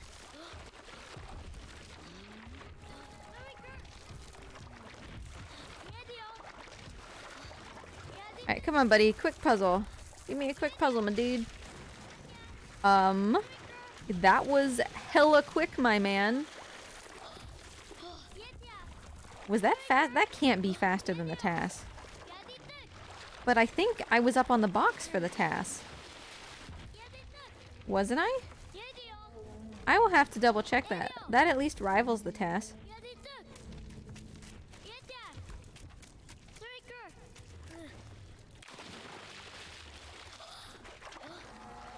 And tails down. Assuming he doesn't yank it back out or I get stuck, this was an amazing puzzle.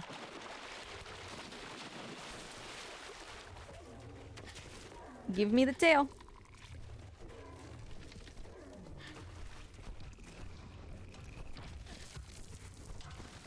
Alright, I'm on the floor. Yeah, I will take that. That was a gold easy. It's good to see we didn't lose time to that. Obviously, there's a million things we could still lose time to, but...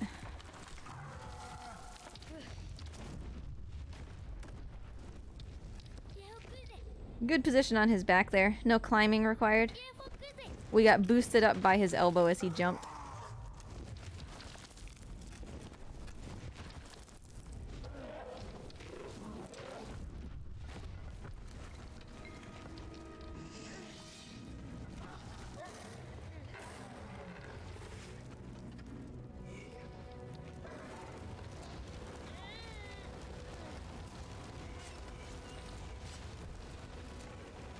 The world record feels close.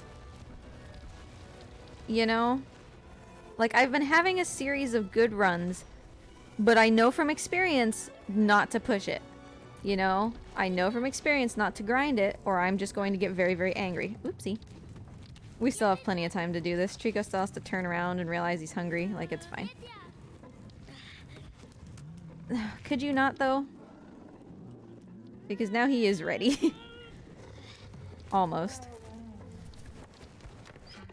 Hey, bud. Here you go. Eat this.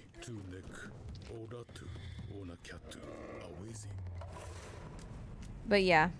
I know from the last time that I was very close on the world record that grinding it just makes for misery. Yeah, Trico's such a butt, right?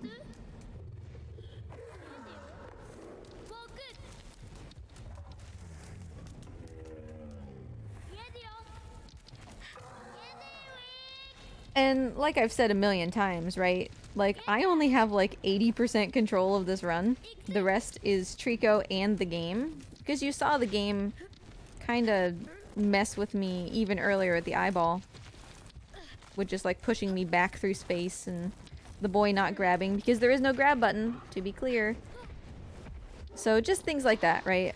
Which to me makes it fun to run, but it also... often keeps me from the world record because of things that are out of my control. But it feels close, you know? There's drawbridge skip, by the way, over there, if you were unsure of our location. It feels close. It feels like I've been doing a lot of really good runs. And hopefully we can have something to show for it, even as early as today, because 3 minutes at this point is still decent, even though we could have had more.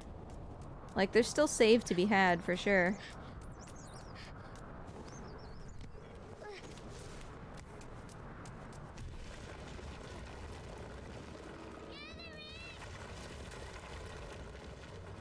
But we still have some huge obstacles as well. We have White Tower, we have Cage, you know, the final fights.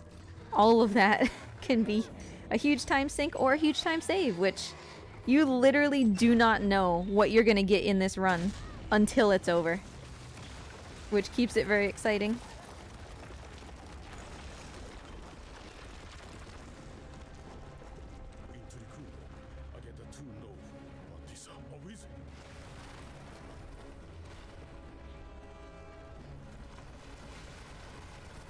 My camera was really not wanting to behave there.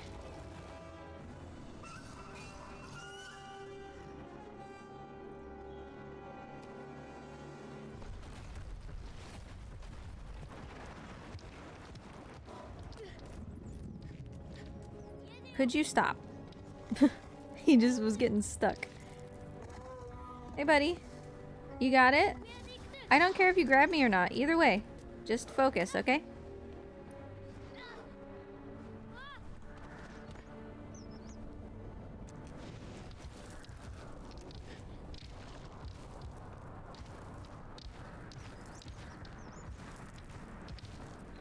You got it, my man.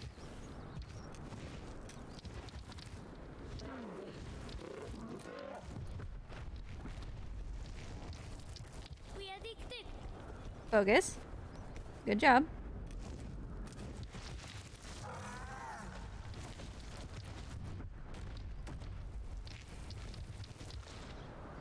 Okay, so he's being a little bit of a butt.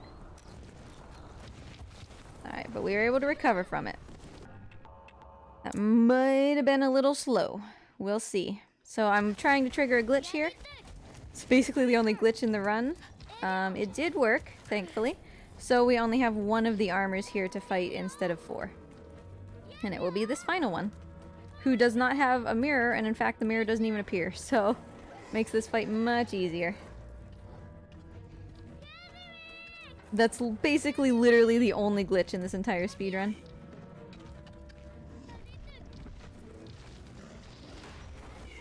Good job, dude. Calm it down. Calm it down, my man. You cool? Good. Puzzle time. The battle music will continue to play, though. Focus. Treeks, come on, buddy. Focus. So yeah, the battle music will continue to play until we reset the checkpoint because it's glitched. It expects there to be 4 armors here and only 1 was killed, so it thinks that the battle is still happening.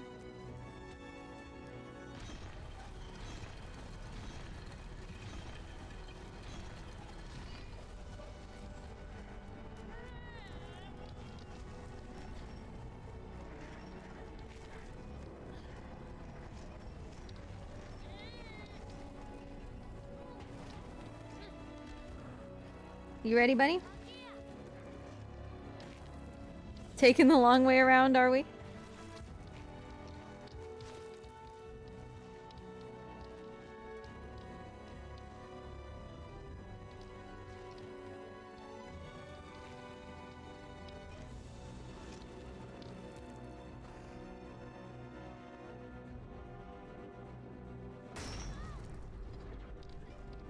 Cool. I will take that little bit of time loss for him putzing around. That's no big deal.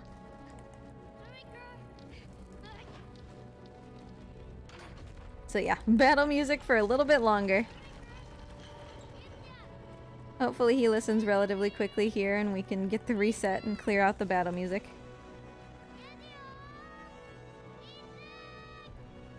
I lost a world record here once, the Trico never coming out of this hallway.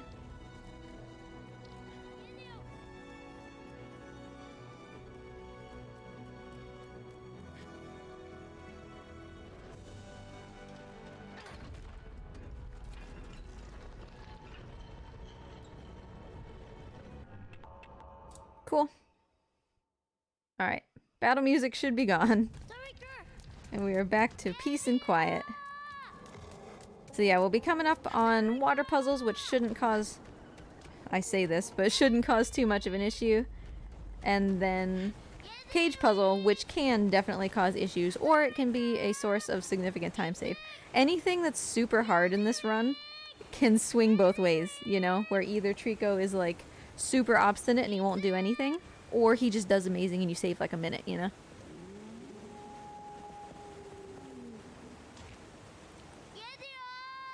Come on, buddy. As much as I would love to try to get him to poop here, we're doing well enough that I don't really want to spend the time on it.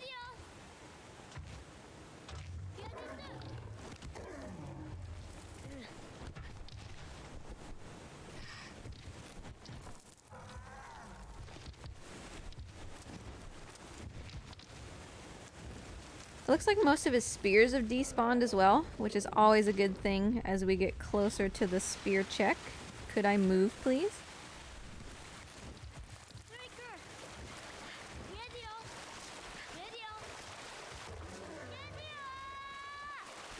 Alright, come on, dude. The one time that I don't want you to poop. Just get in here. If anybody wants to do anything with Discovery for The Last Guardian, figure out how to make Trico poop. I'm genuinely thinking about creating a bounty.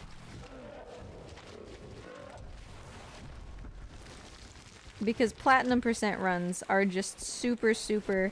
Trico, I am desperately trying to avoid your head, and he just swung it like in every direction I wanted to be. Poop is what makes platinum percent not always viable.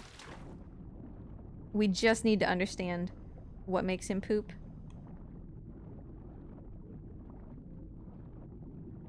Because, like, I got poop during my plat percent, but it really hurts to do a 12-hour run and lose it to the RNG of your feathery AI companion not squirting poop out of his butthole, you know? Like, that's what you lose it to. Yes, what is the Trico X-Lax? More and more evidence seems to suggest that the incidence is increased based on the number of barrels that you give him, because most of us get poop during all barrels speedruns. But, you know, obviously I have gotten it many times during an any percent where I give him a total of, what, 8 barrels that are required? So it's not like it's completely tied to that.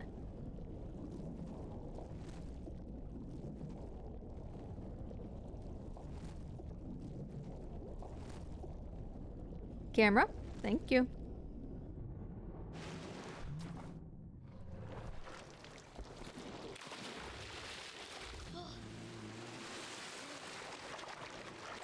So I expect to lose a couple seconds on this. Trico's behavior in the first one wasn't, you know, perfect.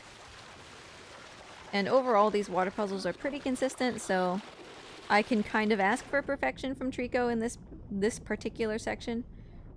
So we'll probably lose just a couple seconds, but we definitely have it to lose, so.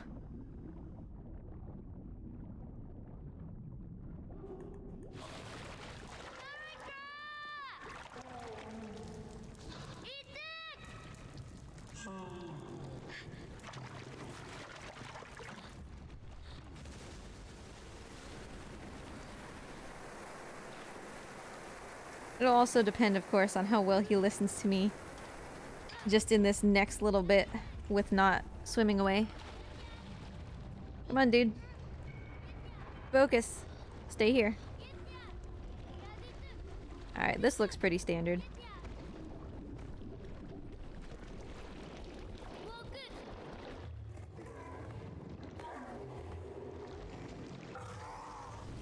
Cool. That was actually a pretty quick dive for him.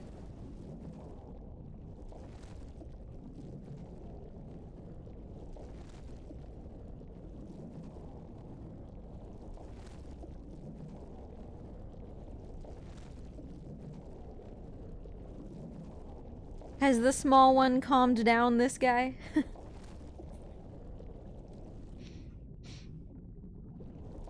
This is gonna be some hella time save. Why? I expected to lose time on this.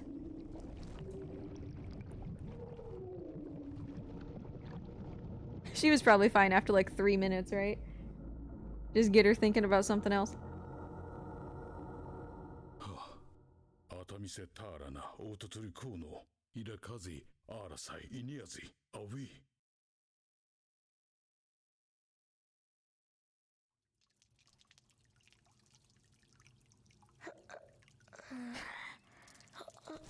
Well, that's good. I'm glad. Already competent with the FaceTime, huh?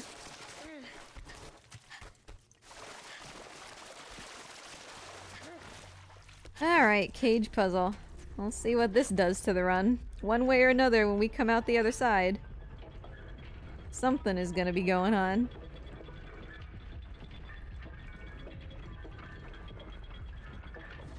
I can definitely tell you, I understand why parents give their kids electronics, but it really does make a huge difference. Like, husbando's...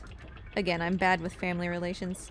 His nephews are allowed to just like have an iPad when they want, and you can definitely tell, you know, that it's like a big brain stimulation thing for them. They really, really love it. Kind of sometimes to their own detriment, right? And that's not, you know, saying anything bad necessarily about their parents, just you can tell the difference, I feel, between kids who are regularly allowed to have electronics and those who aren't.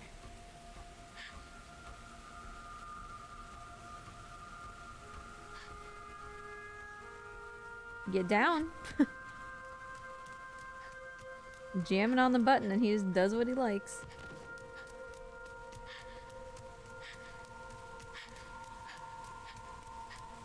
Wow, that's a pretty, I don't necessarily want to say aggressive, but that's a pretty committed, I suppose, stance to take. But you know, what works for your family, right?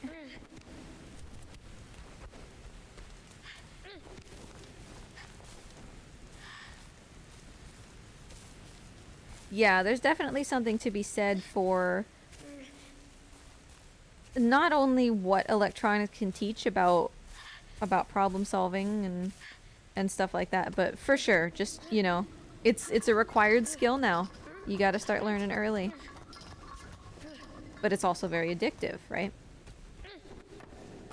I would say a large majority of adults are addicted to their electronics. I say as I sit here playing a video game on a gaming console on a computer, right?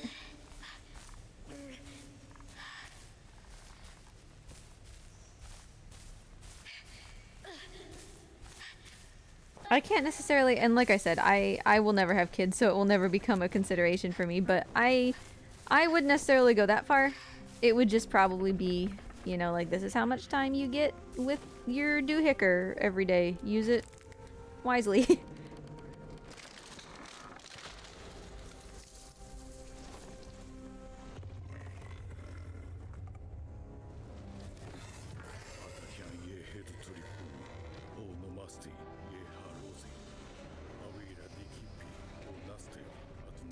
I should have gone a little bit slower to get her distracted on the tree. We're safe now. It took 2 hits, but they didn't yeet me, so that's fine.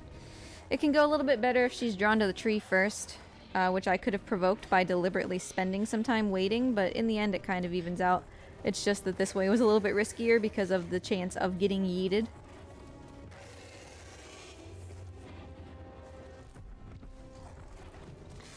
Yeah, I think there's definitely a balance. Like, it's possible to achieve a balance between, oh god, go little boy, right now you have to go. I had like a half a second before that whole thing failed and I got pushed back into the cave. Anyway, I think there's like a happy medium that can be achieved, depending on your kid, of course, right? Because everybody's unique. Between not having any electronics and being like my nephews-in-law, right? Where they get super upset if they don't have their iPad and then they quiet down immediately once they get it, right? So they're just on it all the time.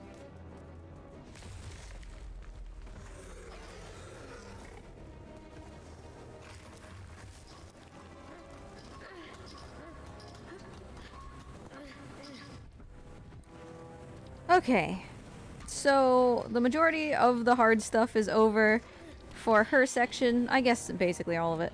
And now we're just left with Cage Puzzle, which is absolutely a make or break point in the run. It could push us back into world record contention if it goes perfectly. But it relies on Trico, so take that how you will.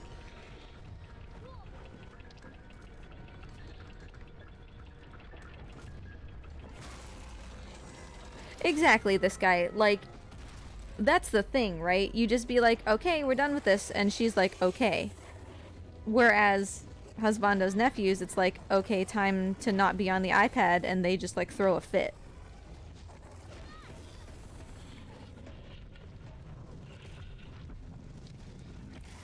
I don't want them to end up when I lived in Japan, the girl that I lived with,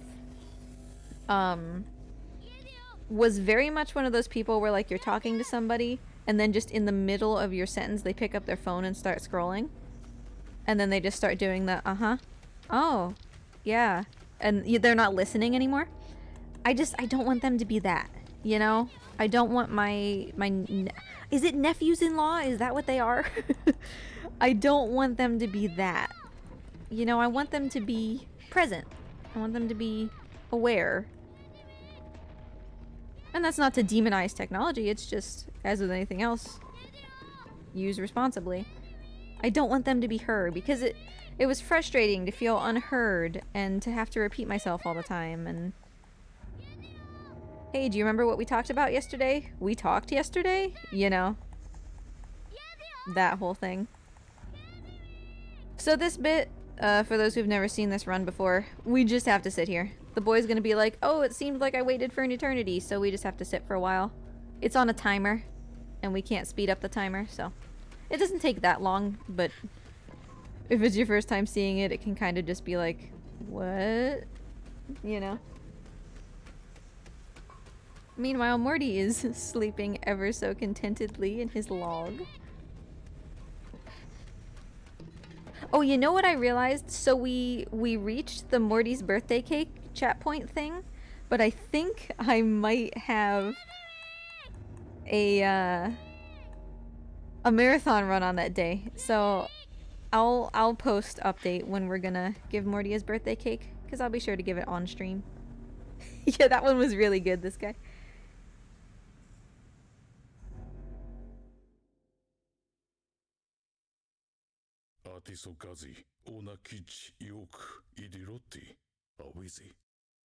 Well, maybe not. Maybe we don't have a marathon that day. It might be the next day. Speaking of marathons, those of you who are here for the Pathless and yet somehow have stayed to watch The Last Guardian, I will be running the Pathless tomorrow, but it will not be on this channel. It will be at Calathon for their charity event. So I'll... Actually, once Trico gets going here... Hold on a second. I'll post it in chat. Trico! Let's go, buddy!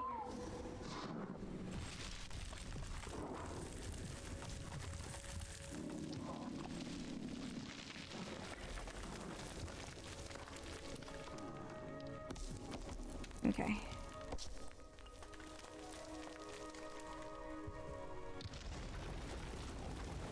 It's here.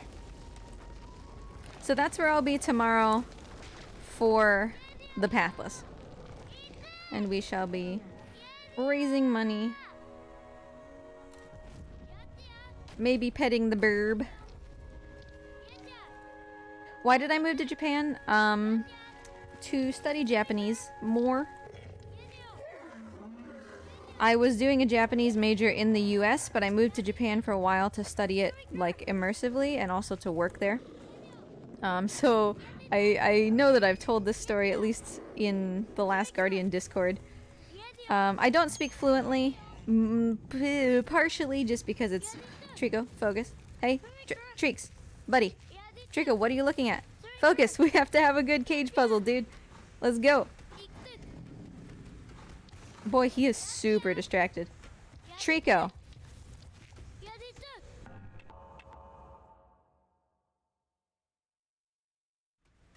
So actually this guy, it turned out that Josh is going first. So I'll be after Josh, but still, you know. It'll still be dope.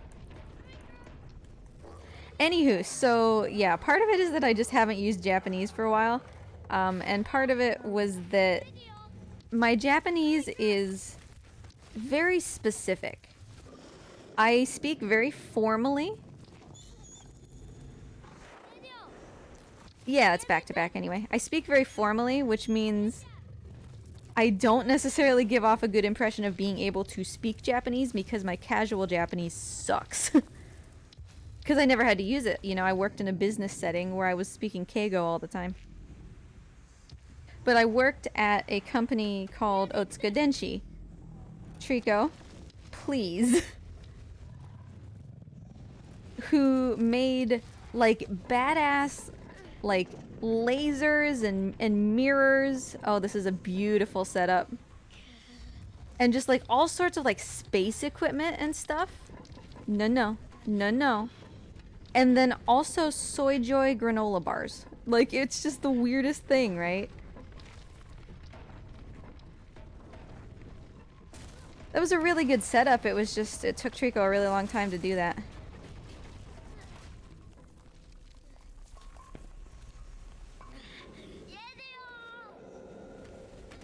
There was a Trico plushie for E3, and I'm really sad that I didn't get it.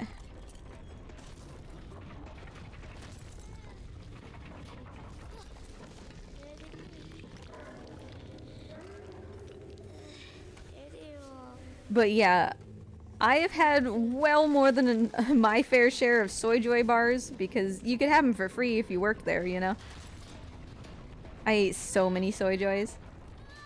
They also make Oronomenshi, if you're familiar with that really weird tasting drink that I absolutely hated.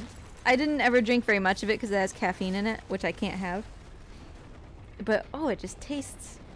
It tastes like something.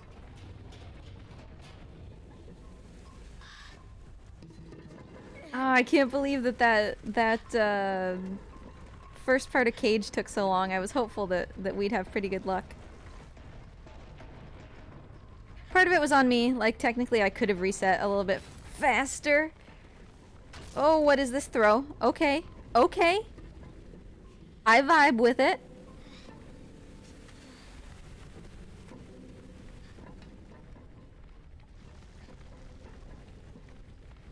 Throw me down this cage right in the spot. Get it. Get it. Alright, I have to do this quickly or else Trico is just absolutely going to mess this up. Still decent though. That was a setup that we could definitely use.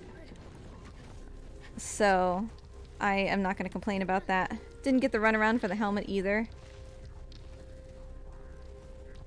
So yeah, we'll lose a bit of time to that initial cage puzzle shenanigans, but just the fact that this is over is great. Yeah, could definitely have been worse. Why can't I have caffeine?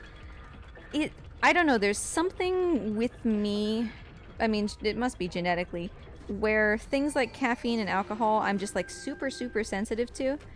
So it feels... How are we saving time here? I guess it depends on what the armor does, whether we actually are. Oh god. Ah! No! Oh, I've like never been caught here. Put me down. Put me down. I mean, it's not the end of the world. I'll just make it in here now, but get out of the way. Anyway, so I'm super sensitive to it. It just like gives me heart palpitations. So does alcohol. Yeah, that really was not that bad. We could have saved like 30 seconds there or more though. So yeah, I don't drink alcohol, I don't drink caffeine because it makes me feel just absolutely miserable.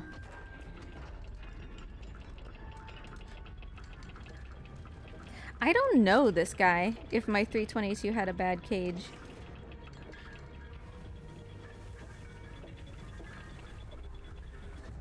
Because yeah, this one didn't necessarily go great, and we still could have saved time. I got caught.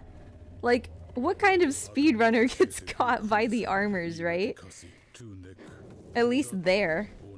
I literally don't know that I've ever been caught by that armor trying to do that skip. I was being greedy, of course. But the fact that we only lost that much time indicates there's huge time save there. This run, like, I'm so on top of it lately. Like, I'm so close to world record. If Trico just behaves, I'm so close to world record, you know? But it's all about Trico. And, you know, me not doing little snafus like that. But mostly it's about Trico.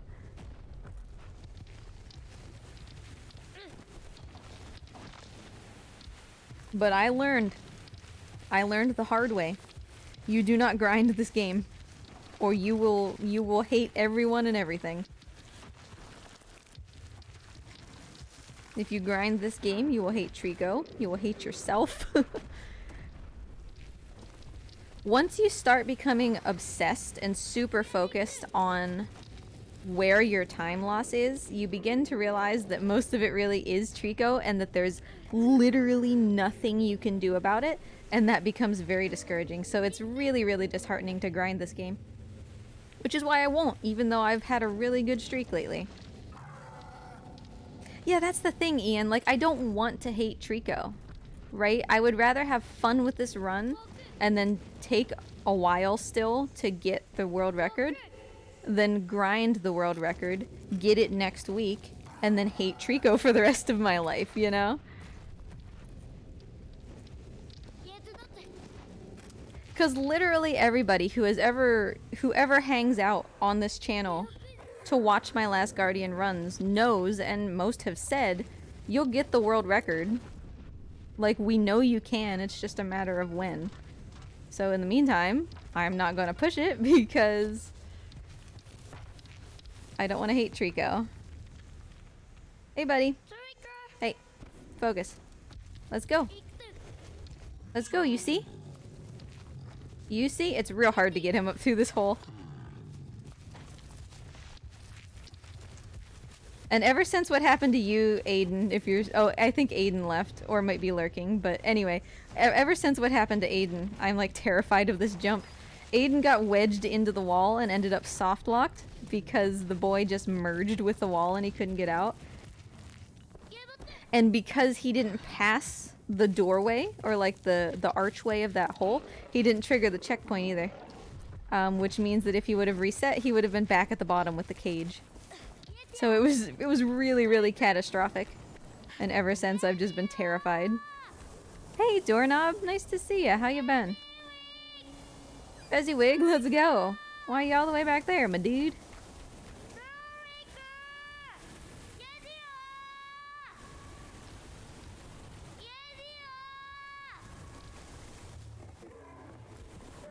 I've always been afraid of being lactose intolerant. This guy.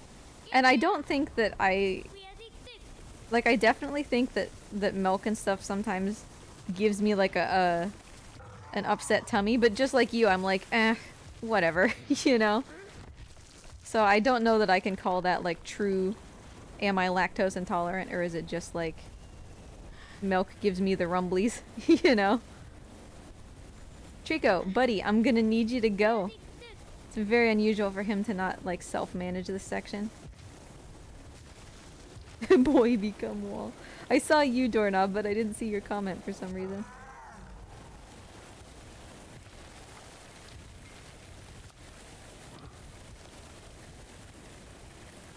Wait, Trico's really taking his time during this section. Which, again, you know, things like this will happen, and that's what makes this run variable.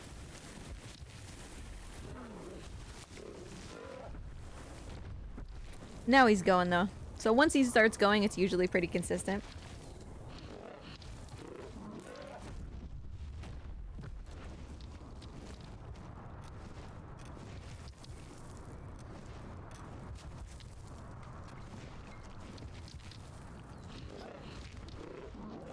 I've begun to consider making like a meme compilation of The Last Guardian. I would really like to try to release something like that at the end of this year.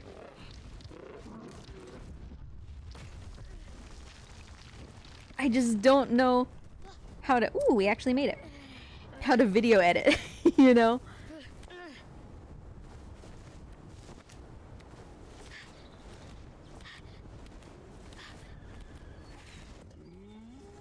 But I really, really want to make a meme compilation. So it'll be a good opportunity to learn something new. Plus, I probably want to do another plat percent at the end of this year. Like, I think I do just want to make that like an annual thing. Because at 12 hours with high RNG on the poop, it's kind of a bit much to do that more often than that. But I still want to make it like a regular thing. I don't want it to be something I run just once and then call it done. Although I don't know if literally anybody else is ever going to run it. Because it's so intensive. Thanks, Ian. This is actually a great opportunity because we're going to have this cutscene here in just a second. So I will give Morty a treat. There's no particular reason that I'm calling him. I don't need to.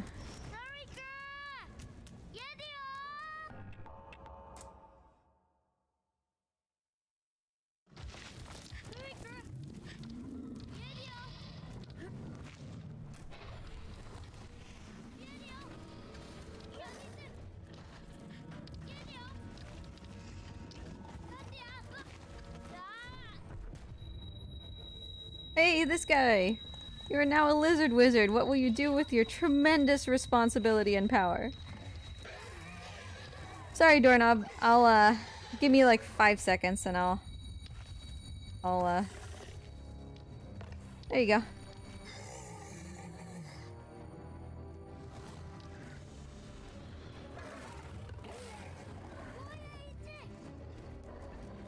Yoink. Oh, the time save, though.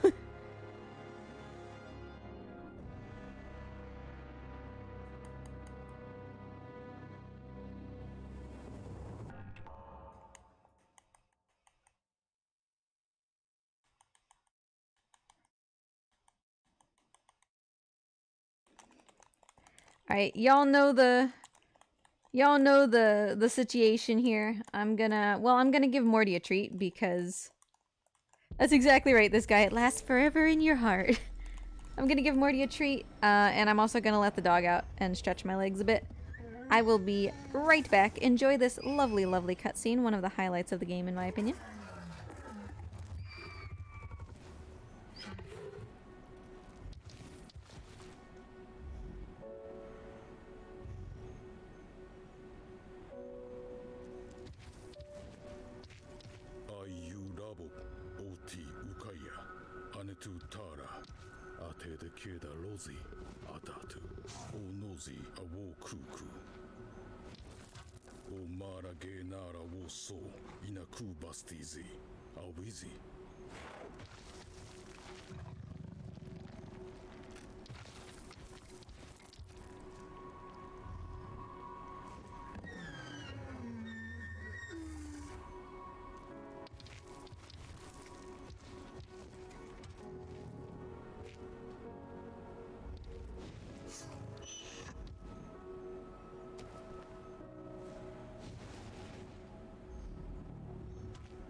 Okay, I am back.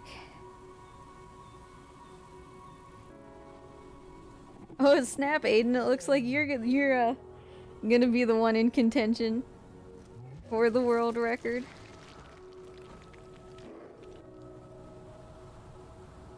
How was that, Mort?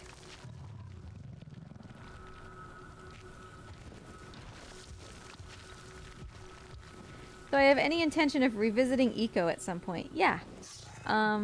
I'm trying to think, because I would like to also, yeah, okay.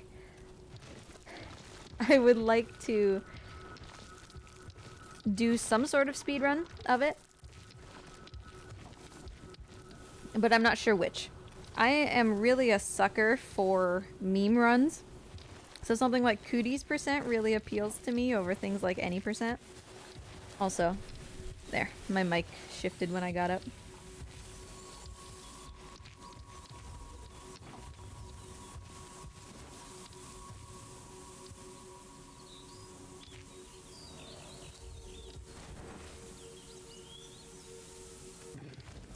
Also, I literally just realized it still says that I followed myself because I did the follower test.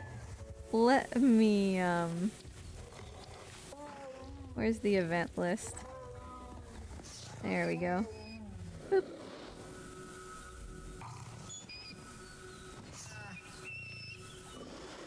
That should fix it.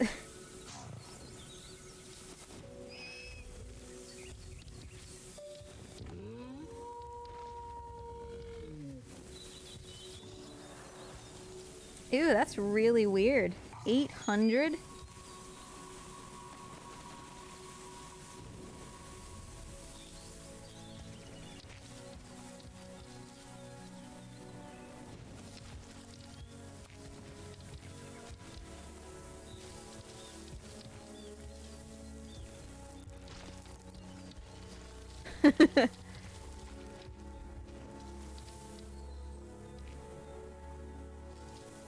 Honestly, if it's 800 bot followers, I would probably be like, this is just way too much effort, you know?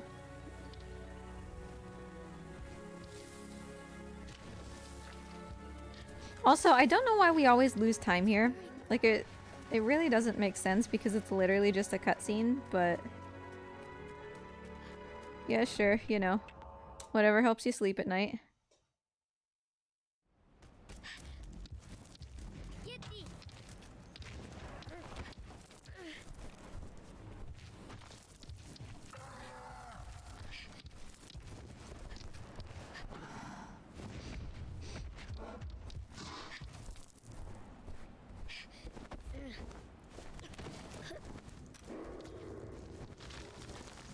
Good grabs.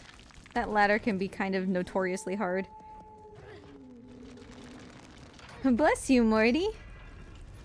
He had a little bit of a cough.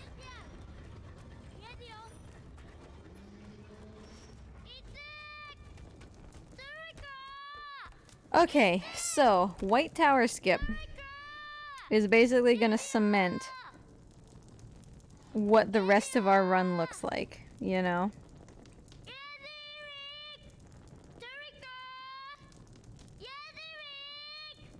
Oh, big yawn, Morty! Go, Morty, go! Yeah, I mean, I guess that's reasonable, Ian, right? Because I think Twitch knows. Like, they keep track of what accounts actively do things, right? So probably if you have, like, a ton of accounts that don't ever do anything besides just that one action of following you, it could be suspicious. I don't actually know.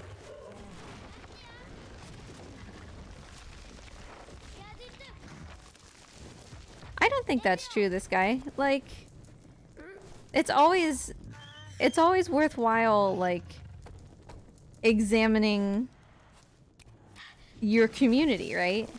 Being aware of how they're growing and wondering why they are and you aren't isn't necessarily a bad thing, you know?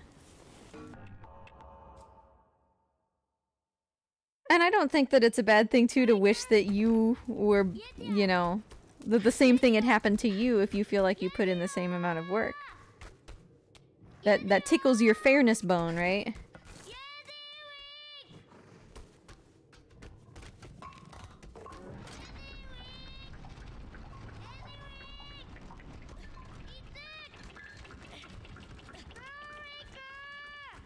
And I'm kind of at the point personally with my community where it's like, I mean, we're not that big. I think that, you know, there, according to my dashboard, there are 20 people here now, who are in some variant of watching / lurking, and all of that is fine.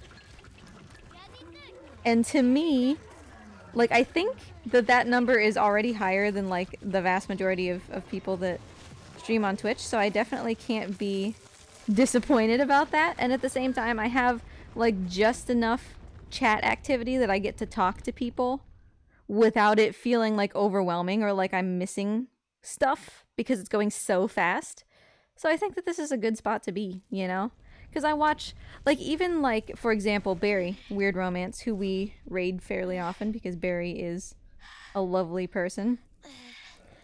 Barry's chat goes, like, really, really fast. And it's like, well, if you all talked that fast, I wouldn't be able to keep up, you know? Last Guardian is the easiest run of them all that I do to constantly keep an eye on chat, because most of the time Trico's just doing something, and as long as I'm, you know, being cognizant and guiding him, I can watch chat. But some other runs, I never have the opportunity, and you all would be just yammering over there and I would miss what you're saying. So I don't know, I'm happy with where I'm at. We have fun here, and that's that. He's so friendly, right? Barry is a lovely bird being. A lovely birdie bean.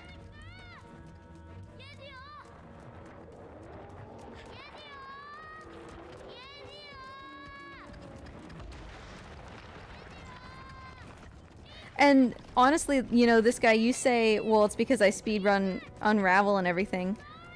I am consistently shocked that more people show up for Last Guardian than for, like, Spyro, you know? It really shocks me how many people actually enjoy watching me run this game. Because for a while, back when I first started Twitch, this is the game I would run offline, because I was like, nobody wants to watch me just do this. But this is consistently the most popular, somehow. And I'm not going to complain about that, I love this game.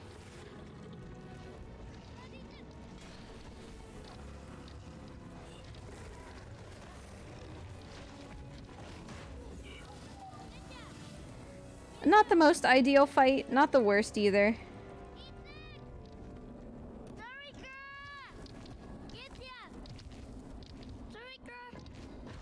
I really want to do that.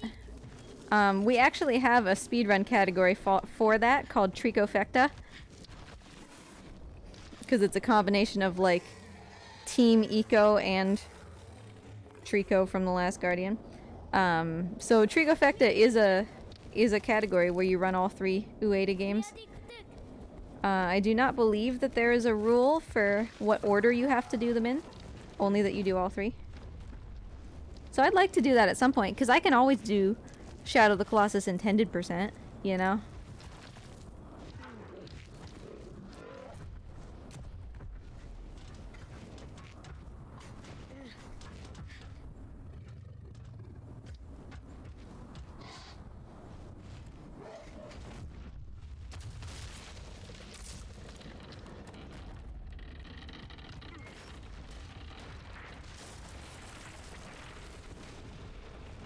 Yeah, like, you can't fault people for playing the game, right? For playing the Twitch game. Especially if they're going for partner. Where there's like, whoop! Very specific kind of metrics and stuff. Trico, please, for the love of God, get out of the way.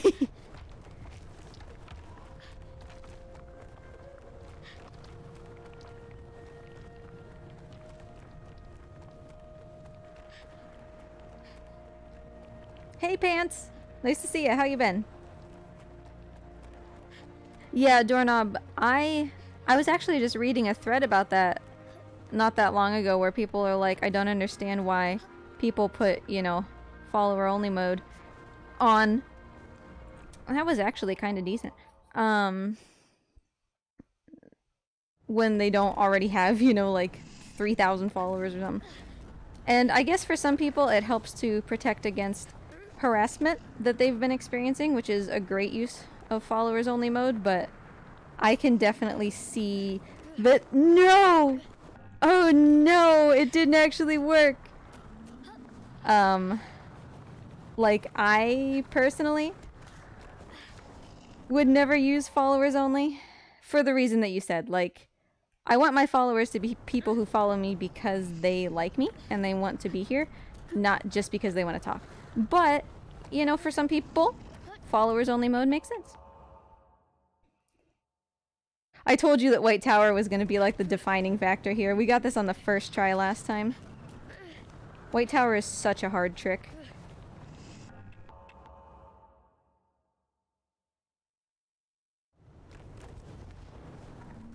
And for some reason, Shadow of the Colossus runners really tend to do really well on this trick. That absolutely should have worked. Like, look at how much time we could have saved, you know? If we would have gotten White Tower first try, this could have been an absolutely massive time save. Why isn't he going in there?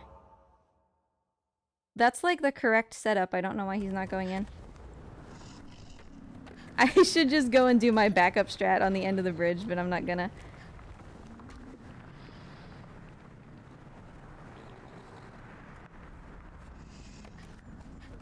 Thank you. That should have worked the first time, you goober. So we'll still get save, but this could have been easily like a minute of save more. Oh well.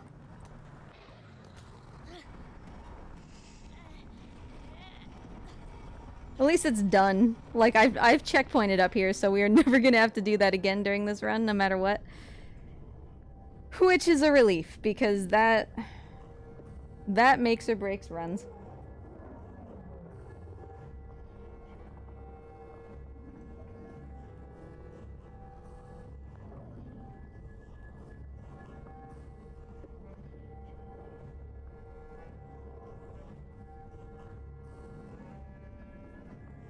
Go for the optimal strat instead, the one that's even harder. Like, it's great to know that that time save is there. Because, like, let me reiterate here. We've had a good run, but nothing aside from that one Trico fight was particularly, like, awe-inspiring, right? And that Trico fight in the hallway... I don't know why we're losing time here.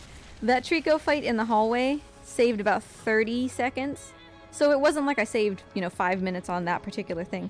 And other than that, this has just been a really solid run. Which means if we can just dial it in a little bit further, we should have no problem with the world record. It really just is, you know, what Trico does.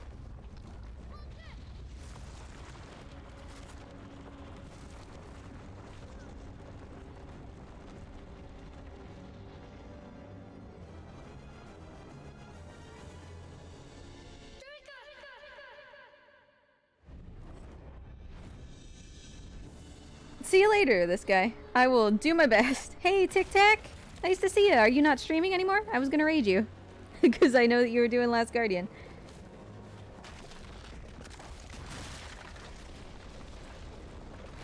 How did it go?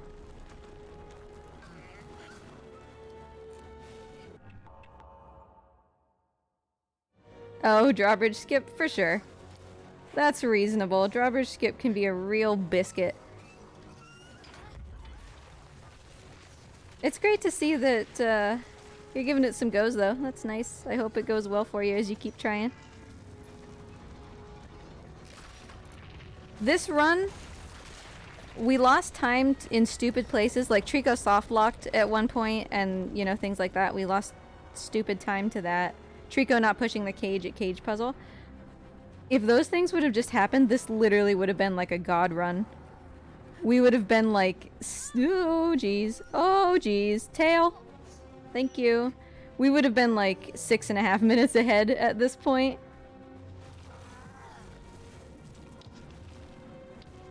With more time to save.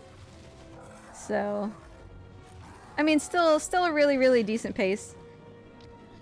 I've been having a string of good runs lately that don't. That I'm really happy with, but, you know, I'm also, like I've said a million times, I will not grind this game, so we'll just get world record when we get it. Could be next week, could be a year from now.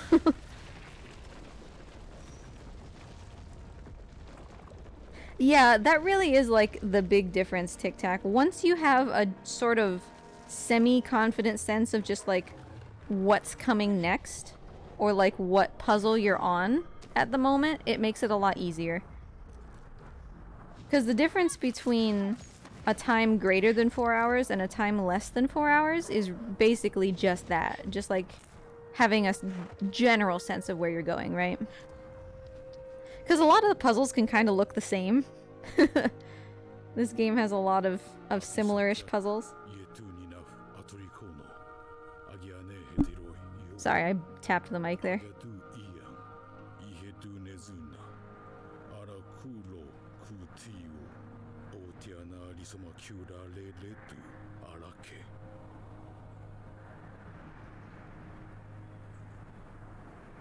So, you know what?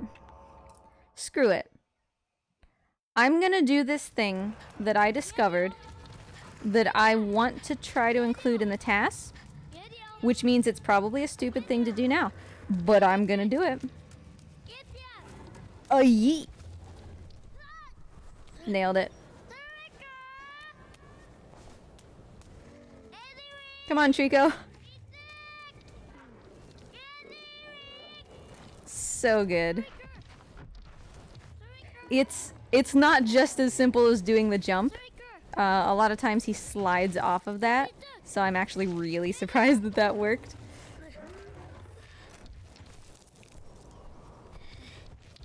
You wanted to just like jump to that thing? Yeah.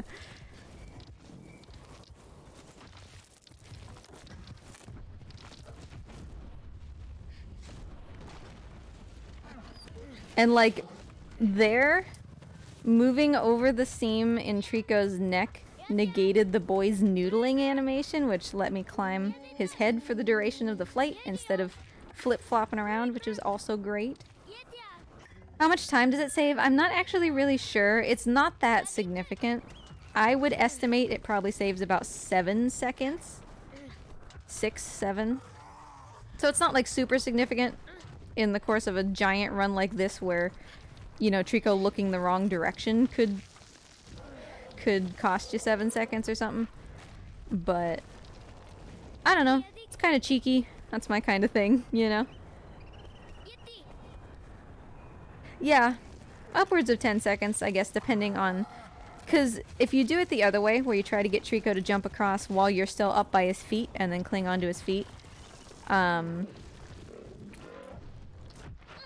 whoa! What on earth? Okay, well, I'm on the ground. Whatever.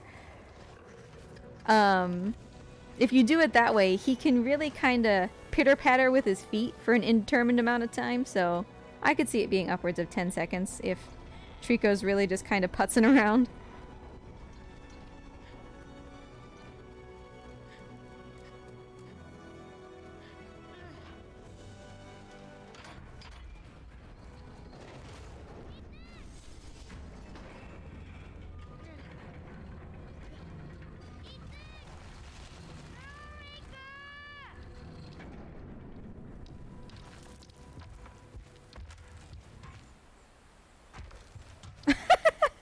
Sorry, Doorknob, I just saw the message that you... Oh, the message that you sent. I need to look into this because I've literally never heard of what you're talking about, but it sounds amazing.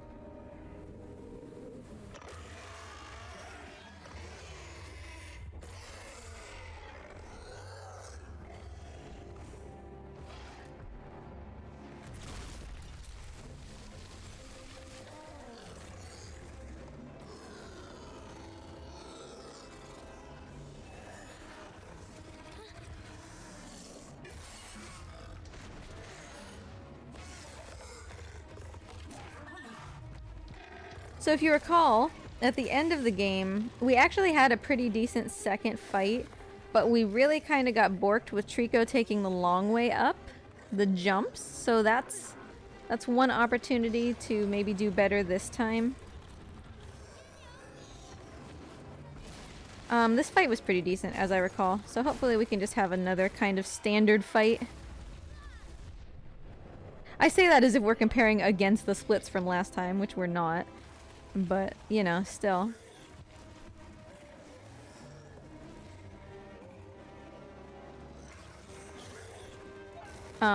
Stop, little boy. Pull the tail. That was very odd. So that'll be a little bit slow. He somehow got stuck in the corner and then confused about what he was supposed to do. Alright, very specific movement through here. I gotta go. Go. Okay. Whew. As long as we don't get trapped by those Tricos, we're good to go. Because you get dragged down with them, it's basically just like run over. It's a horrible, horrible checkpoint to trigger. Oh, I did the wall hang skip, I just didn't split it. So we actually saved time on it because I didn't split it on time. Matter of fact, I'm not going to split it at all. I just kind of messed up the splits for this whole bit, so let's just not. That's what I was trying to do, was clear wall hang.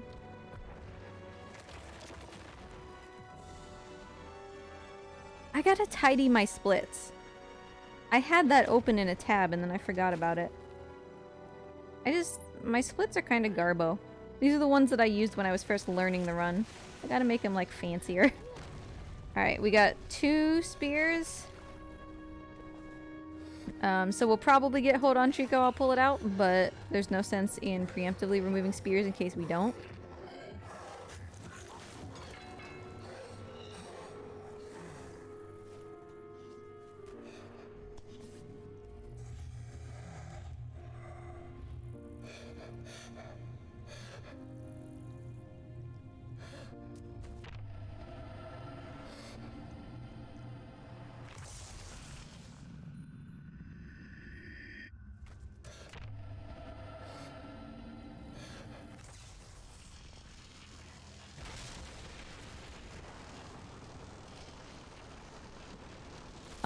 Thank you.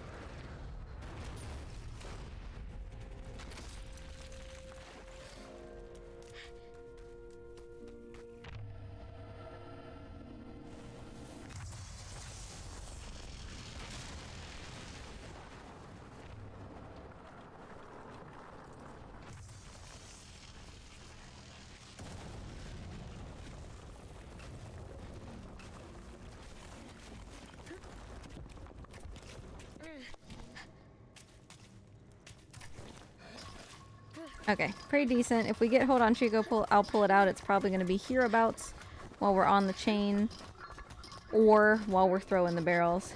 If we don't get it then, we're less likely to get it. I mean, he didn't have that many because I think the one that was in his tail was kind of in his butthole, which the point of me saying that is to indicate that it probably will fall out on its own. Some locations don't maintain spears very well. So if that falls out, that only leaves him with 1. Although I do actually still see it there. But he hasn't said anything. So I'm not yanking until the little boy says. Sorry, Trico, I feel really bad. Yeah, this run is looking pretty decent. A lot of things would have to go really immaculately well for us to take the world record. It's not out of the question, but things would have to go very, very well. But it's still like a really good run. Any run that is sub 320 is a really, really good run, you know?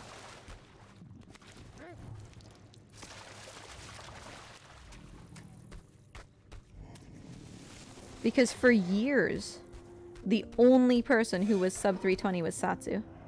And that was the world record, so at 318.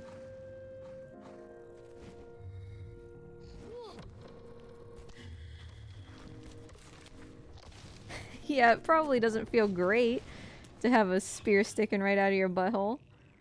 Poor guy.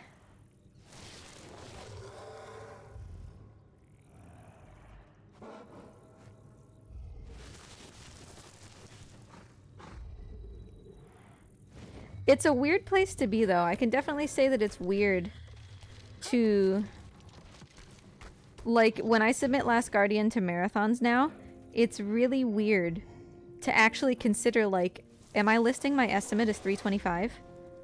Because your estimate should be, like, the worst case scenario, right? But 325 just kind of feels right, which is just unbelievable. You know, my estimate for marathons for Last Guardian used to be 345.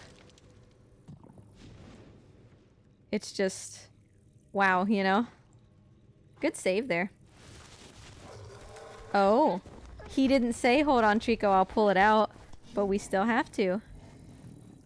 What a weird thing to... What? What?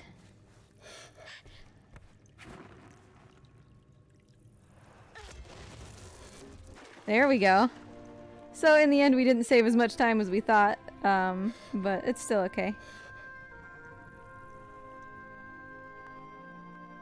That's actually the very first time I have ever seen the game deny you progress without the boy saying, "Hold on, Trico, I'll pull it out." Unless he said it and I didn't see.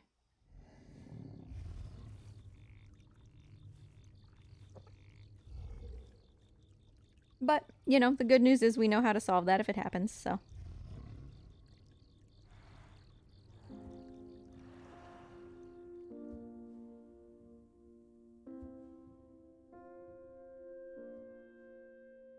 Yeah, Tic Tac. That's why I still list 3:30. Like, I determined that I think Last Guardian should still be listed at 3:30.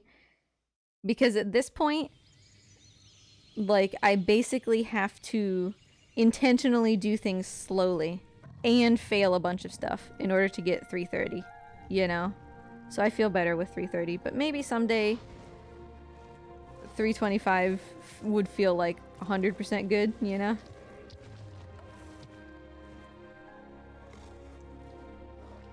The Last Guardian is just such a weird run, right? It's kind of the same with air, like giving an estimate for air memories of old, plat percent. Because if things go wrong, they go really, really wrong, which means you have to give a high estimate. But then if things go right, you're like, sorry, I finished 20 minutes ahead of my estimate. And they're like, oh, you know?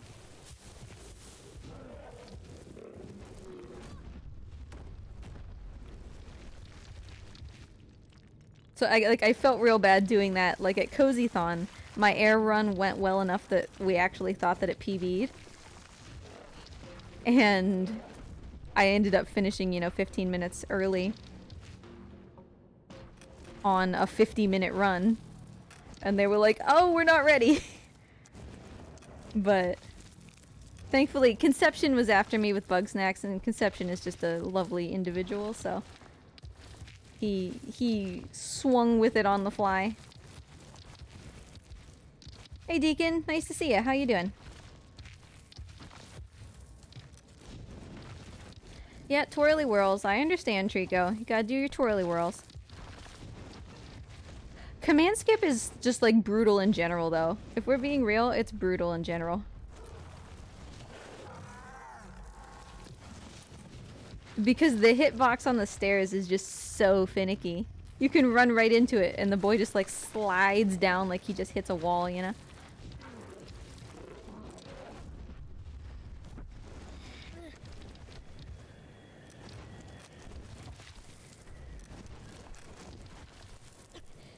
Yeah, I'm glad that you didn't too.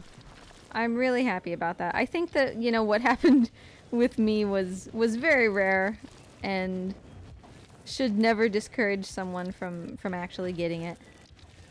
And even despite what happened to me, it was still totally worth it, you know?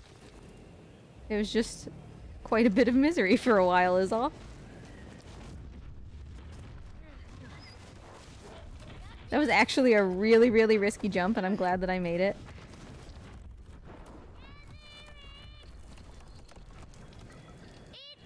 Alright, Trico's not stuck, which is great.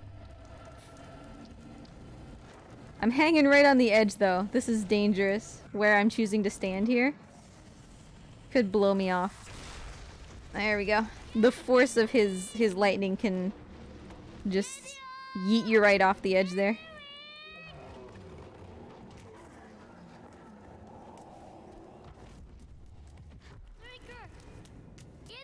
So just a little bit further, if we can do well on mirrors, we can still save some pretty decent time. But again, that's kind of up to Trico, so we'll see. This run is so fun! I just can't get over how fun this is.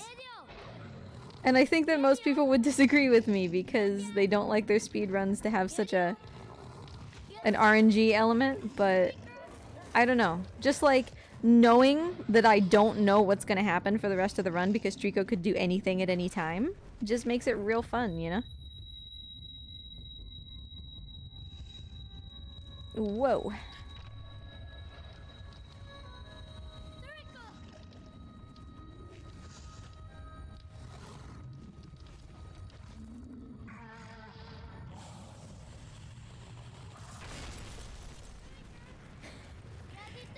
Well, how consistent are Arkham speedruns, Deacon?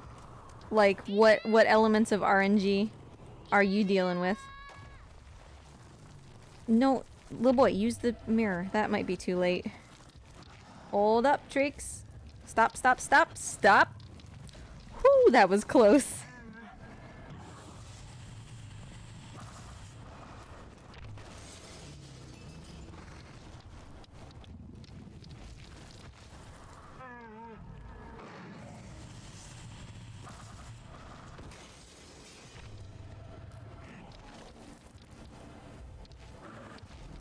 Stop. Hey, no. Hey, booger. Booger butts. I do not want a pet Trico. Okay, we're not doing these right now because the pet Trico button and the he's just gonna do this. Okay, get me off of Trico, please. The pet Trico button and the use the mirror button are the same.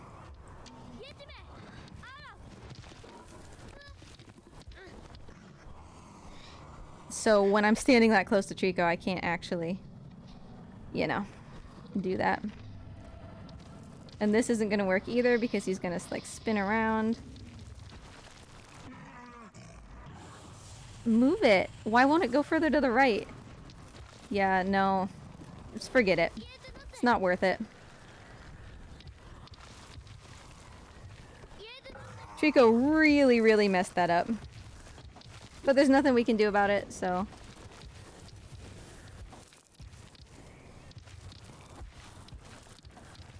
And he's just not going, which again, I can't control this. Sometimes he'll do the hop up and sometimes he'll do the jump, so...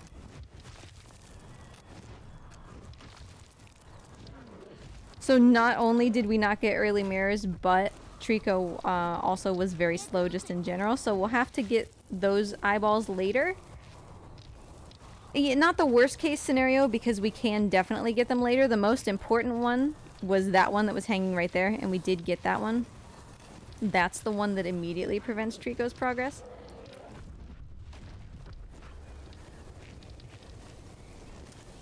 So we'll just have more maintenance to do once we're on the bridge over to the left.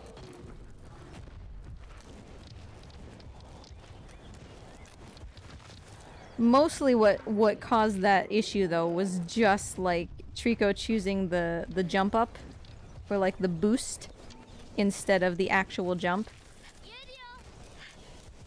That was what cost the time. I might be able to...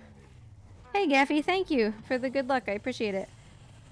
I might be able to get Trico to tidy some of these up from over here. If he has any interest. How's Morty? Sleepy. As usual. He's had some schnackos. That one's too far away. He's had some schnackos during the run. He's feeling pretty good. Treeks, you were going, buddy. Continue to go. No. No. Dude. We're not going backwards, we're going forward. Which is a really weird thing for you to not understand because you always understand this.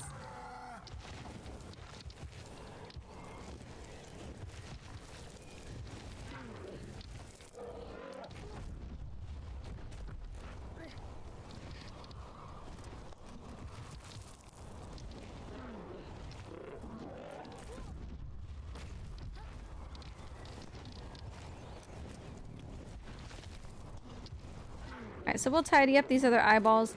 The only risk of doing it this way...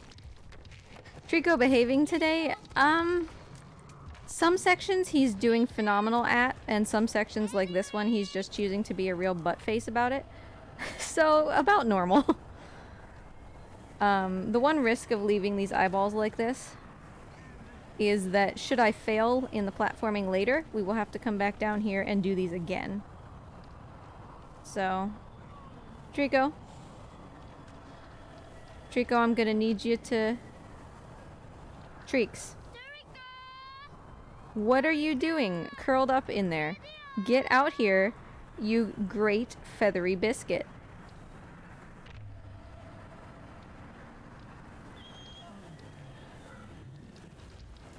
Yeah, they're definitely very opposite. And I think that to some extent you can see which one I prefer, right? Because I am more consistent with Last Guardian than I am with Spyro.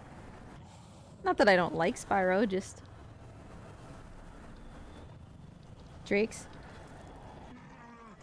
But just games like Last Guardian and Pathless really resonate with me. Trico, you're making the noise, but you're not shooting. What is your malfunction? Like, Trico's like genuinely malfunctioning though. He keeps making the noise, but he won't actually shoot. Thanks for the host. I appreciate that. I do not know how to progress. Trico won't shoot.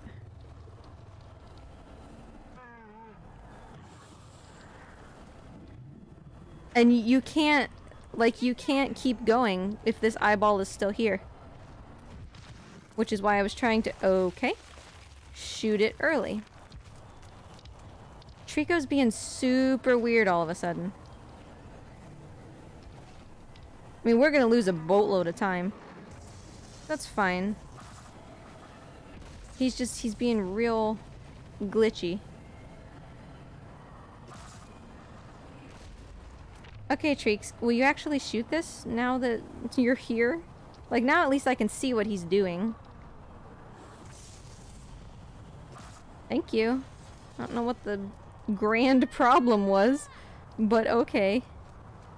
Now you're gonna leave without me? Giant goober. You cursed it? Nah. Trico's AI at the beginning of the run was really phenomenal, but it's been kind of degrading the further we go. So...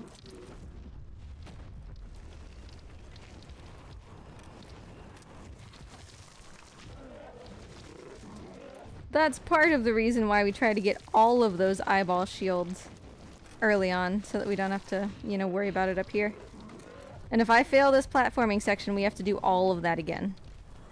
And this platforming is entirely based on whether the boy decides he wants to grab, so this is always really stressful.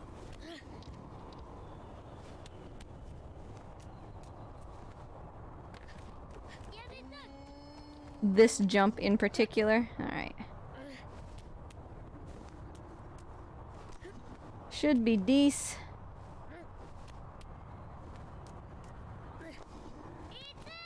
Alright, Trico's leaving, which I expect and is actually better than him staying, contrary to what your intuition might be.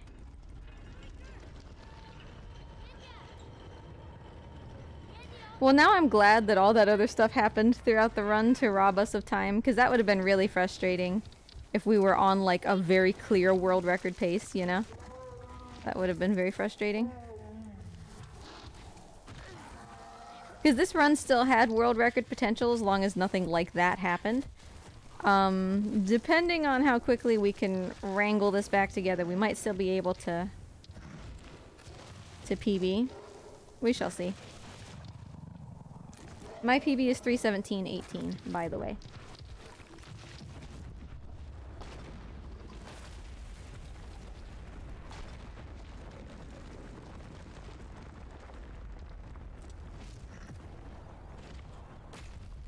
But yeah, this whole end of the game feels really fast. Like, if you... I'm not gonna look at the timer right now. But if you ask me, like, from here to the end of the game, how long do you have, like, from this very moment until time stops? I'd be like, 12, 15 minutes. But it looks like 30. Almost, right?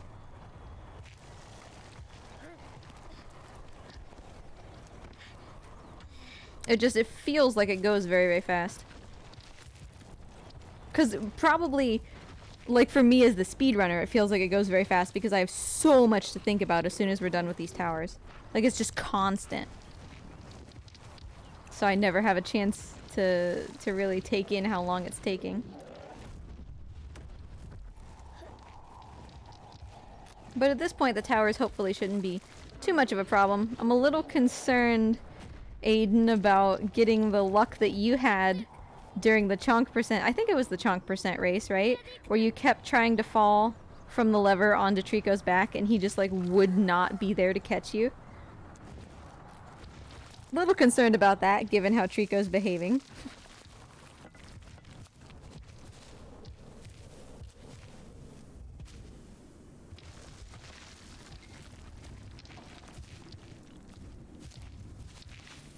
This is normal for Trico to wedge himself into this corner.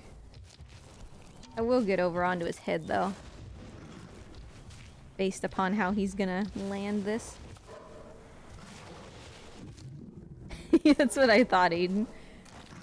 It was ridiculous that it was that many times in a row, you know?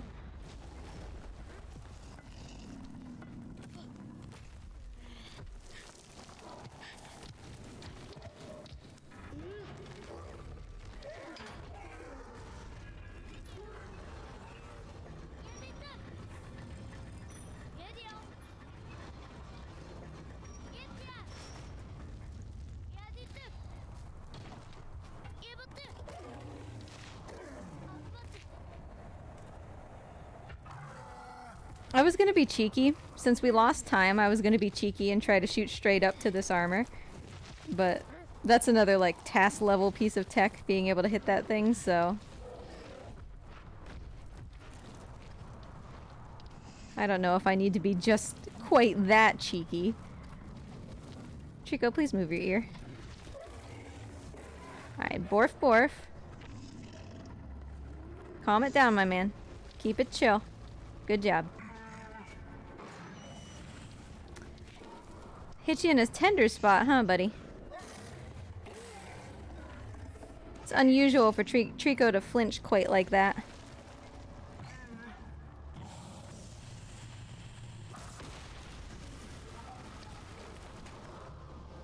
It's alright, though. Whoa. Don't... Okay. When his ears do that, when they start to, like, whirligig like that, that's usually not a great sign.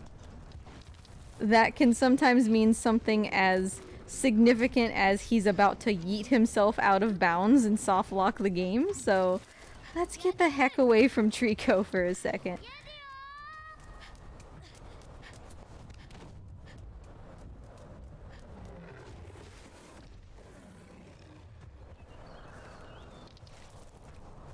I mean, we're on 1.3, so the odds of him yeeting himself out of bounds are less.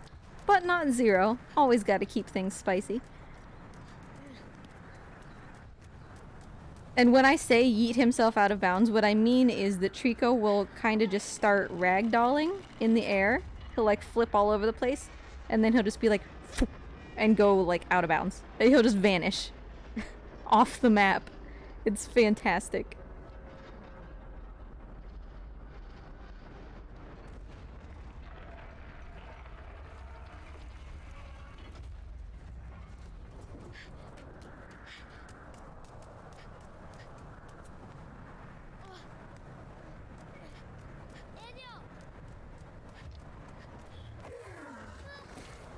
It was a long... Oh, no. No, no, no! Trico, now we have to do that entire puzzle again? Like, we have to put the bridge up and everything again.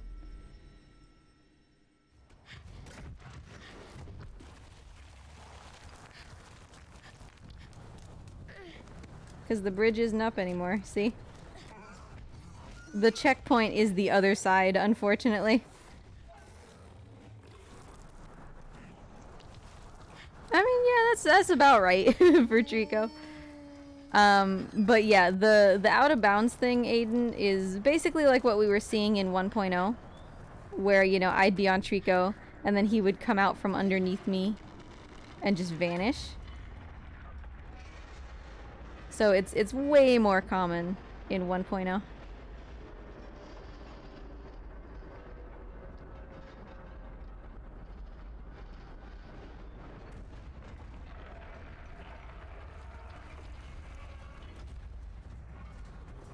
So does anybody else have any meme run or like challenge run suggestions for The Last Guardian?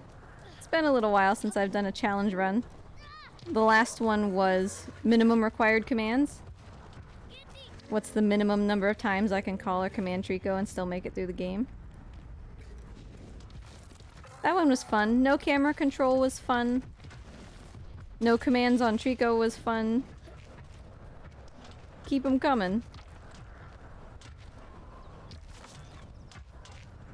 And you know, the sad thing is, we're not actually gonna lose that much time. We're gonna lose a fair bit, but considering not only how poorly the eyeballs went, but also the fact that we had to redo that puzzle entirely, this is not gonna go that bad.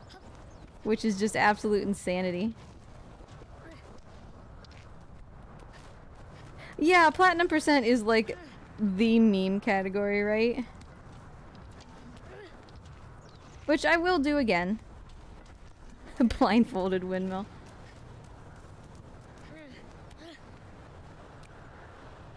Honestly, blindfolded windmill is more reasonable than like blindfolded the rest of the game, right? That could probably be done. I'm kind of into it. Because I've always wanted to do blindfolded Last Guardian, but because it's with an AI, right? You don't have consistent inputs. So it's basically impossible. Inverted controls? Never again. Never again. That fried my brain. And I finished it. Lest you forget, I finished it. And I finished it in under 4 hours, I think. But my god.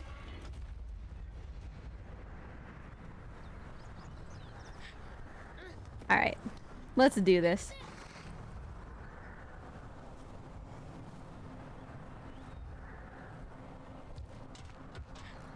So we're not going to lose all of our time. I'd still like to sub 320.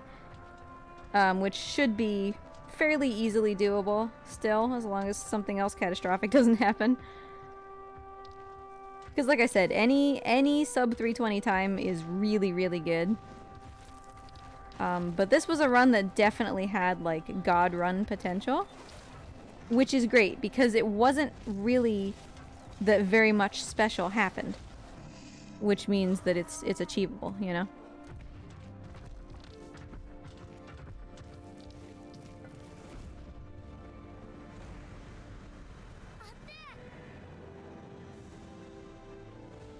Yeah, I could always grind for Call of Nature. I still would just have to think of like a strategy for how to do that, you know? Because do you basically just play through the game as fast as you can and hope that it happens? Or do you like hang out in a specific spot and hope that it happens there? There's a lot of things you could do. Like there's a lot of different strategies for approaching that, you know?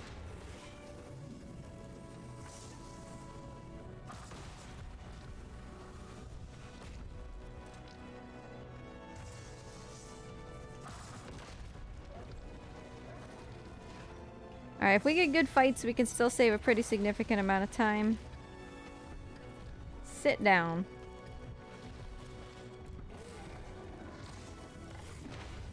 I knew that Trico was going to interrupt that beam because he's such a biscuit. He has all these other enemies to fight, but he has to hit the one that will bother me.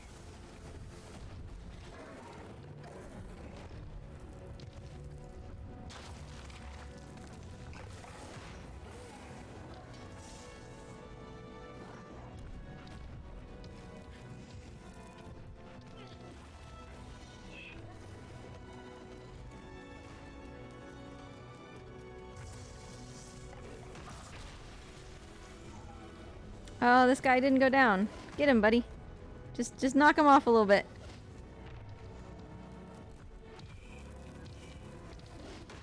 Woo! I don't want to be on Trico. Sit. Watch, with our luck today, we'll get another guy with a mirror over here. No, okay. At least that was lucky.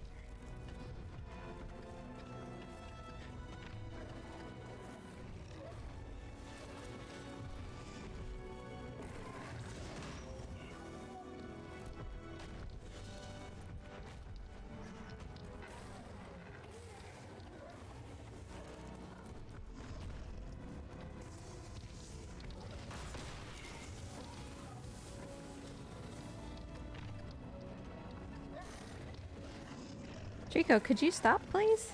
You do not have to be 99% up in my business in order to do this fight. We have a lot of space, my dude.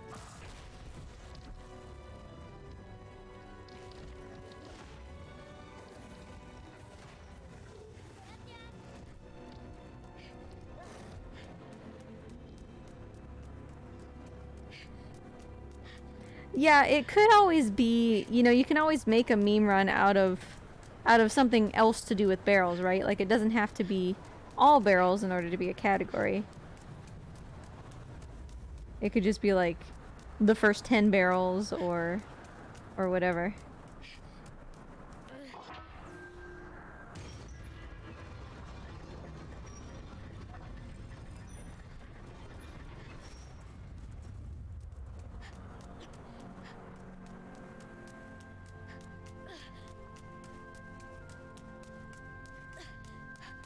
Imagine just like 3 barrels, right? It's just a meme run where you excuse me. Why? Look at all the time we would have saved. Oh, and now Trico's here. Good. A meme run where you... See, this is why we don't want Trico to be in this room. Where you just give the first 3 barrels of the game, you know? That could actually have been a pretty decent time save if that wouldn't have been so weird.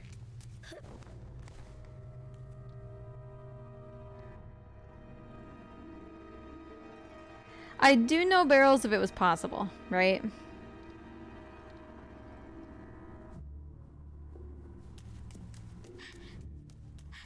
Oh, that helmet isn't even in the wall.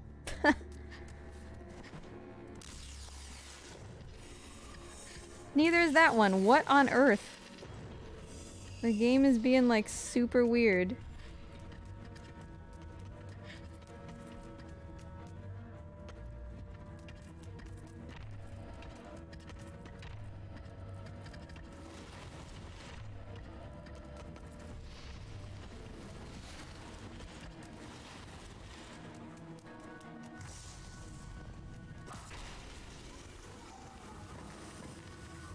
Did anybody wake up from that? No, really? Yuck.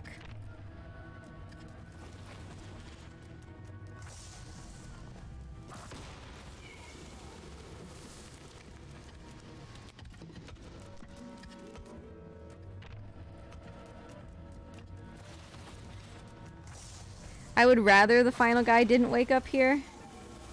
And he didn't, so that's good. I would rather he didn't wake up because I don't actually need to kill him as long as he's the last one left.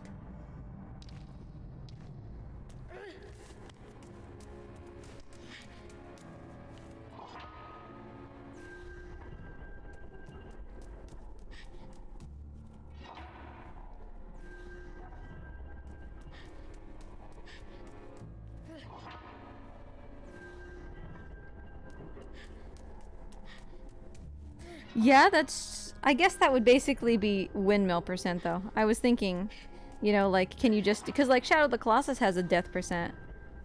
But it would basically just be windmill, because that would be the first opportunity to die.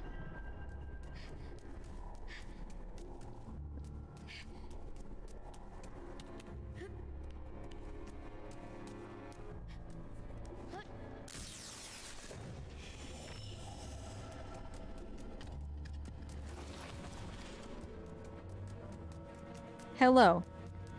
Turn on. What is happening with this game? Turn on. These things will turn on when you shine the mirror at them. That's why you want that one guy left.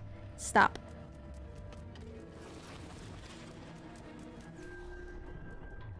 That was super, super weird. You can see, and look, Trico's ear is messed up again. The game went from like pretty decent to what the heck is going on very quickly.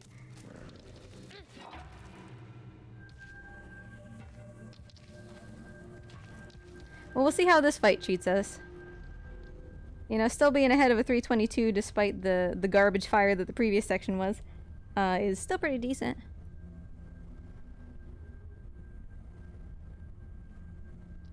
I'm trying to think if there's any way for the boy to die earlier than Windmill. Which is like, you know, 10 or 11 minutes, right? Should be about 11 minutes.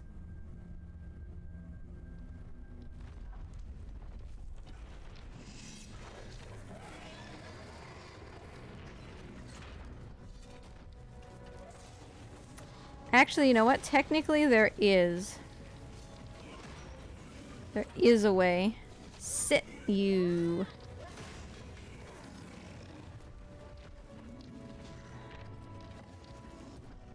But it's probably kind of not worth it. Shoot, thank you. Alright, we got the running guy. He's the much, much harder one to get, so...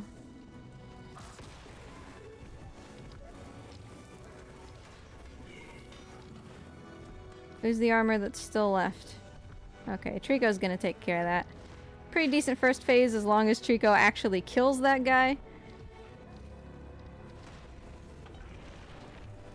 Yeah, ledge jump is like just a really good skill to be able to do in general.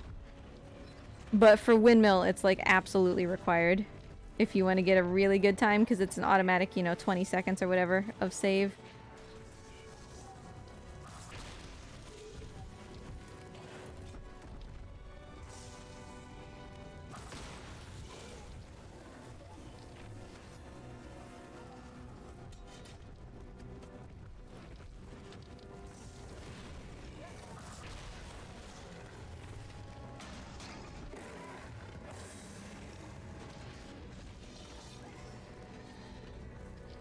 Come on out, buddy.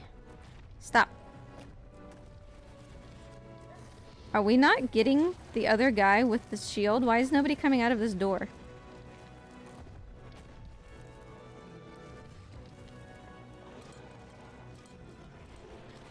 There he is.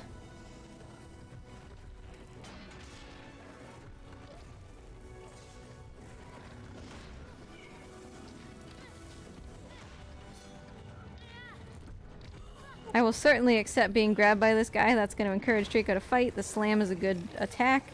Oh, this guy's got his footsies up in the air.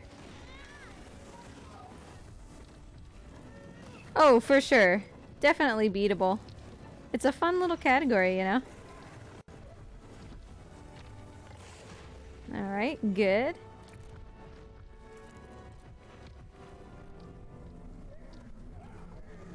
Get out of the way, Trico. Very, very good fight.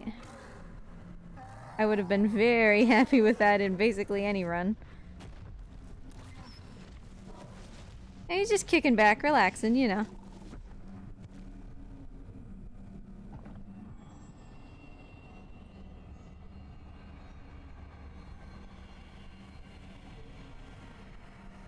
So, like, literally the only reason that I don't run windmill percent is if you're not familiar with, you know, Last Guardian and the great, great pains that I have gone through as the mod to try to figure out what consoles should be allowed on the same board because of loading times.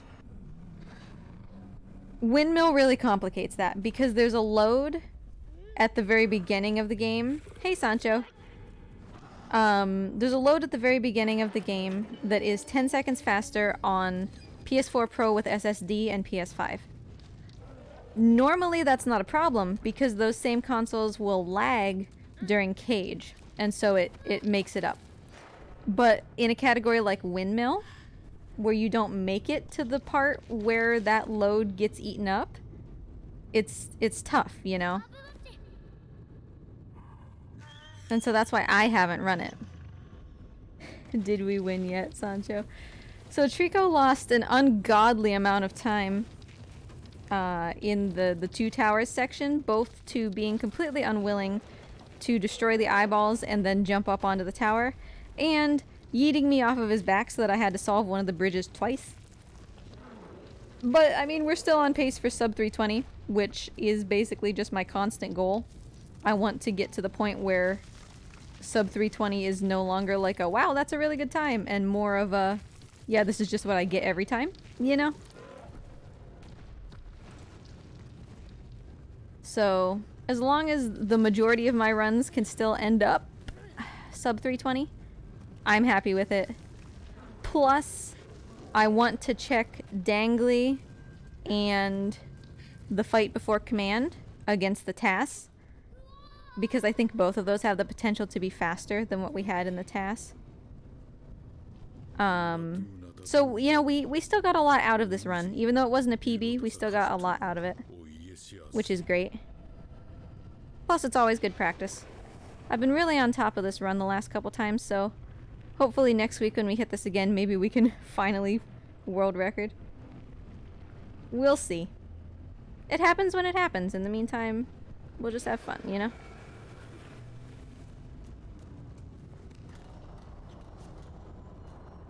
For sure, Sancho. Yeah, I do still feel like I learned stuff. I mean, oh. Every run is an opportunity to get more practice with interpreting, you salty biscuit. Interpreting Trico. I hate it when we get into this little...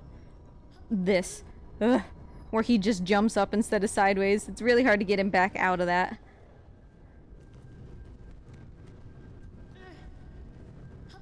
But yeah, every run is an opportunity to continue to develop how you understand Trico, right? Because being able to interpret on the fly what Trico is doing or thinking about is part of what makes you be able to be fast at this, right? If you can interpret when he misunderstands and all that. And we're not going to talk, Sancho, about the particular time that I tried your strat and then fell to my death. We're not going to talk about that. I'm kidding.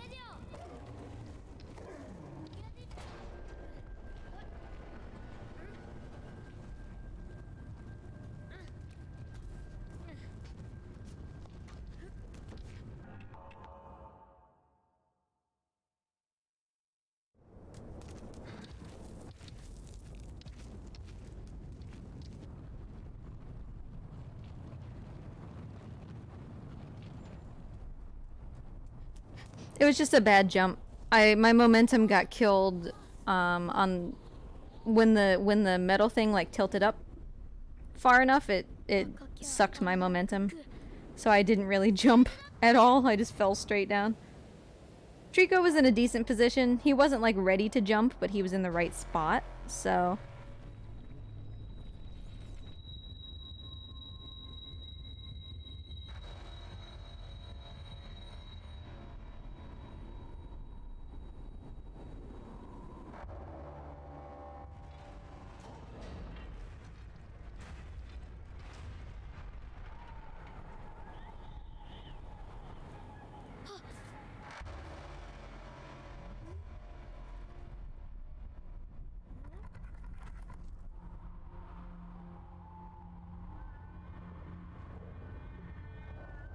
Alright, we're on the final split, and we're still on pace for a sub 320. We'll see how the final shot goes, but really nothing much is going to keep us from just doing this as standard.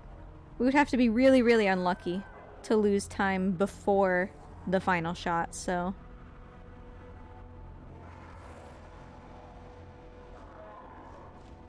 This part tends to just play out as normal every time. So while this is going, I'm gonna check my emails.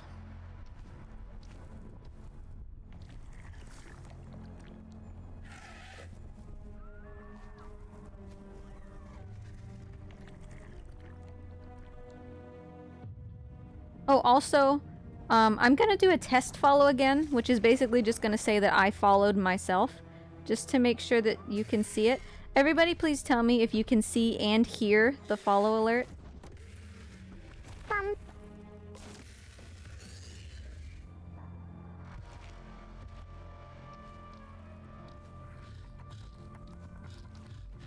Because I could see and hear it, but some people were saying that it never it never triggered earlier for the people who followed earlier.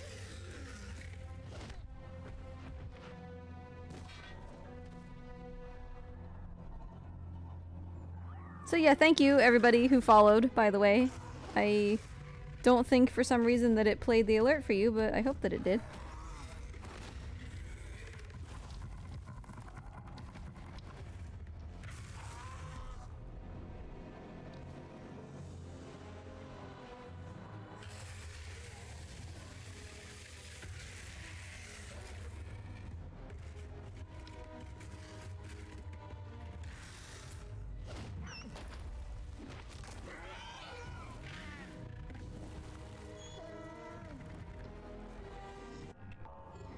No, reset, please.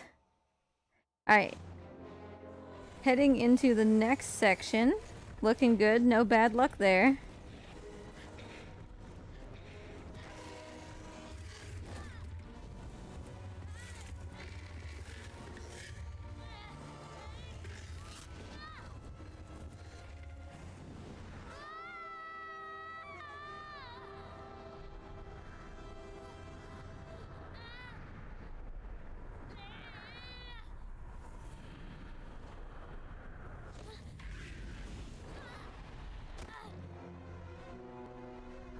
Now, unfortunately, can't really make this go any faster.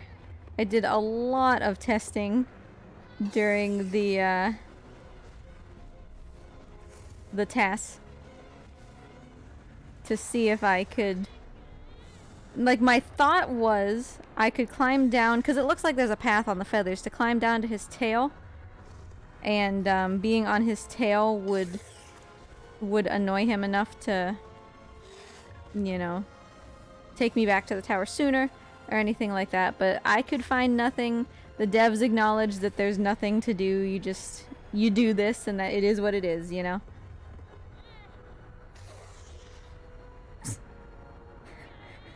That Trico is horrifying. He has bunny ears growing out of his eyeballs.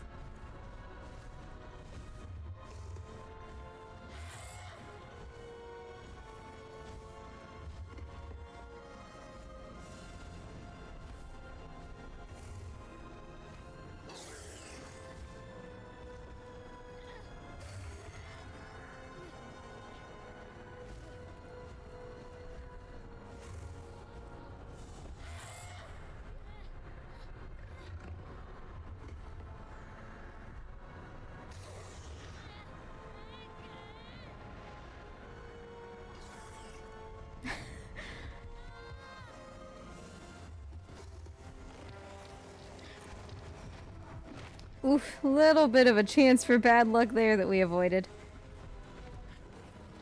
I love the emotes in the basket. They're so good. I wish that the basket never went away.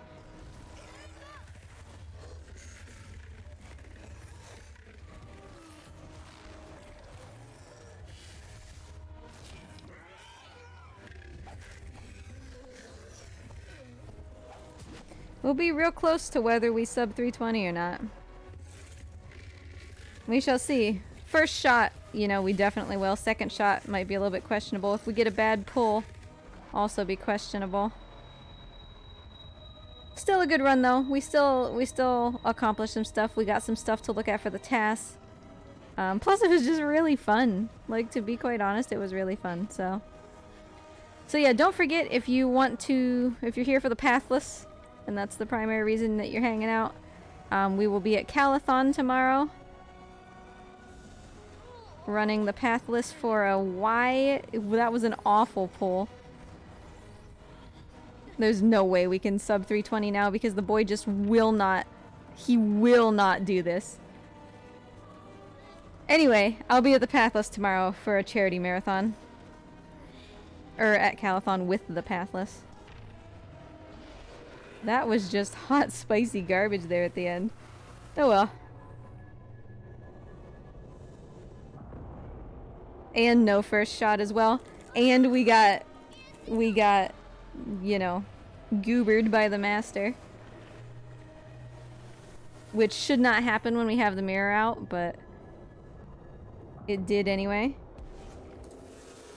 So still, 320-22. Not bad at all.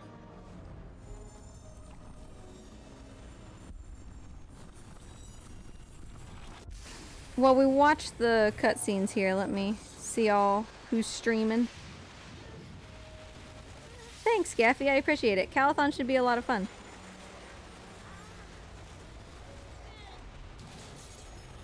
Yeah, this was definitely really fun. Good run, all things considered. Like, I wanted a sub 320, but this is a really, really good time. And a lot of things went wrong.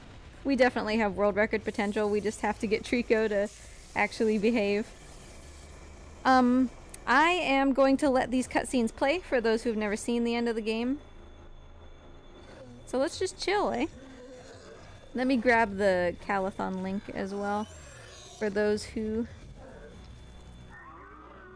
want to hop over there tomorrow. It should be... I'm sorry, did I say tomorrow? I meant Thursday. I keep saying tomorrow, but I keep meaning Thursday. So it's the normal day that I would be playing the Pathless. It's just, it's gonna be at like 4 p.m.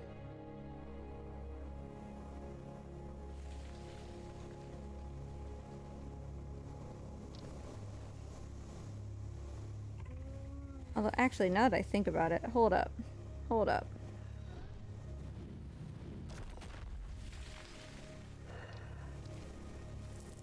You know, I'll probably just, I'll do a Pathless run on Thursday anyway. Like, just, I'll just do Pathless at the normal time.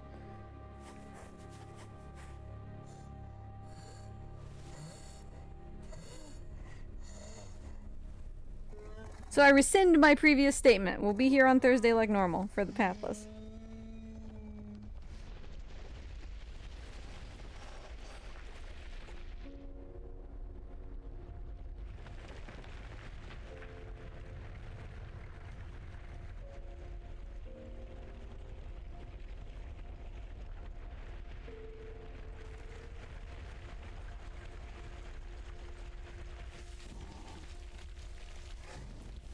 Yeah, thanks for the GGs and everything, everybody.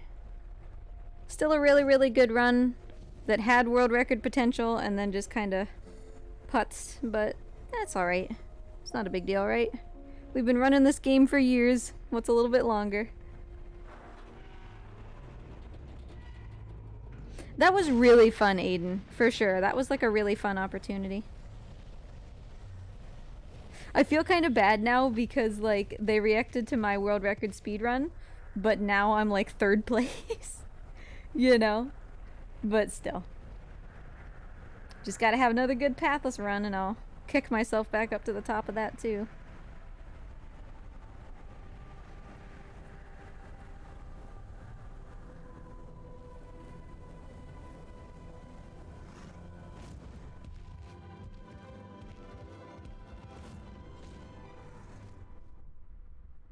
I had somebody tell me that from the Pathless Devs React thing, they said that I sounded really confident, and I thought that was like an interesting remark. Like, it made me happy. I just never thought of my voice as sounding particularly confident, but pretty dope, I guess.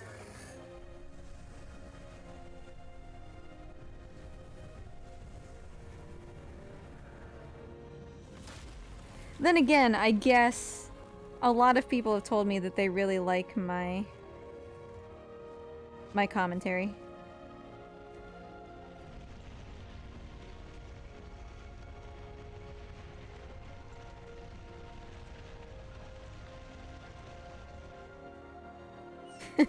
I suppose.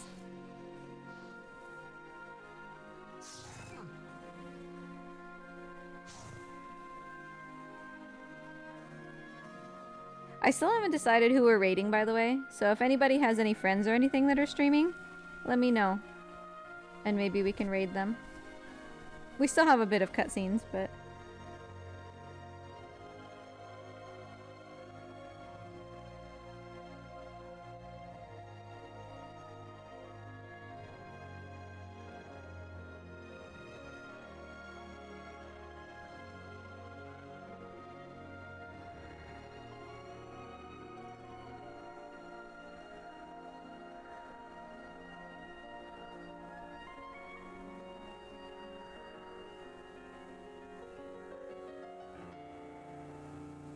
Ooh, The Messenger.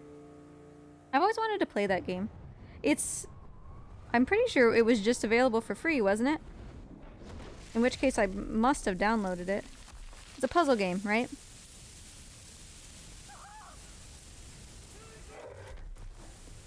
Whoever it was that said they can always hear the smile in your voice. That, like, I'm pretty sure that that comes from the voice acting thing. Like, I learned that, you know, your facial expression matters in the way that you talk, right?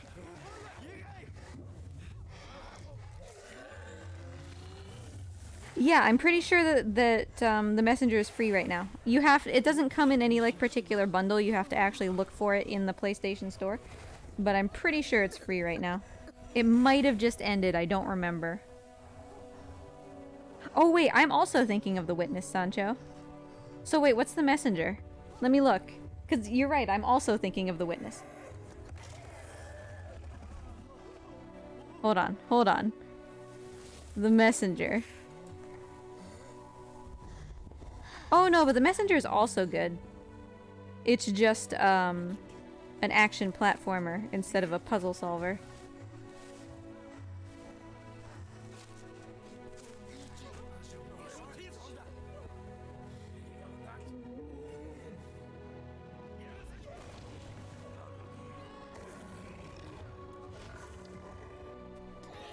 So for those who have never seen the ending of this game before, this is the final input of the game. Like, I am the one moving the boy here, telling Trico to go. It's the last thing that I say to him. And the last thing that you do in the game is to tell him to leave you.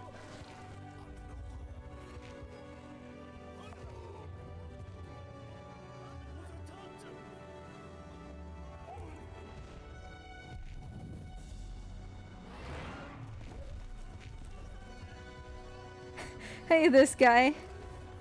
3:20:22, the new world record.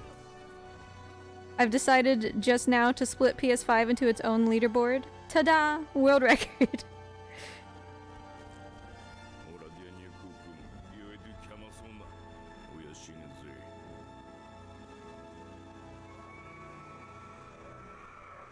No, it's totally fine, this guy. Trico really turned into a pile of biscuits there at the end. But it's alright. I mean, we got 2 potential new task things out of this run, so that's pretty sweet. Trico with bunny eye disease is just like the worst. Okay, there's more. If you haven't seen the end, there's still more.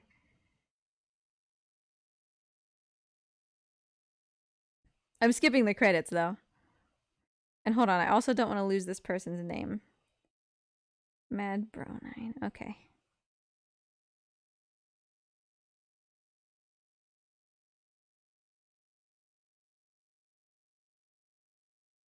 Anytime now. There we go.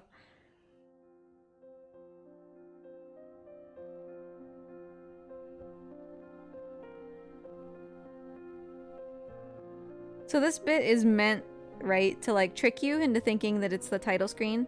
Because this looks very much like the title screen. It looks like when it starts to fade in, it looks exactly like what the title screen looks like when you start.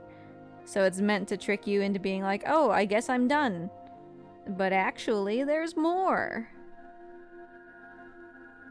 Don't worry, it's only like 2 more minutes or something.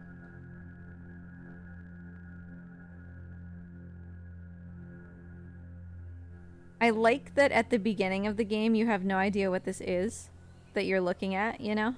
Like in the actual title screen when you play for the first time, you have no idea what you're looking at here. Alright, here we go. The after credits scene. And I will stay. I'm actually going to mute my mic for this because this is... I want you to be able to crank it up and enjoy the music and everything.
I had never, apparently.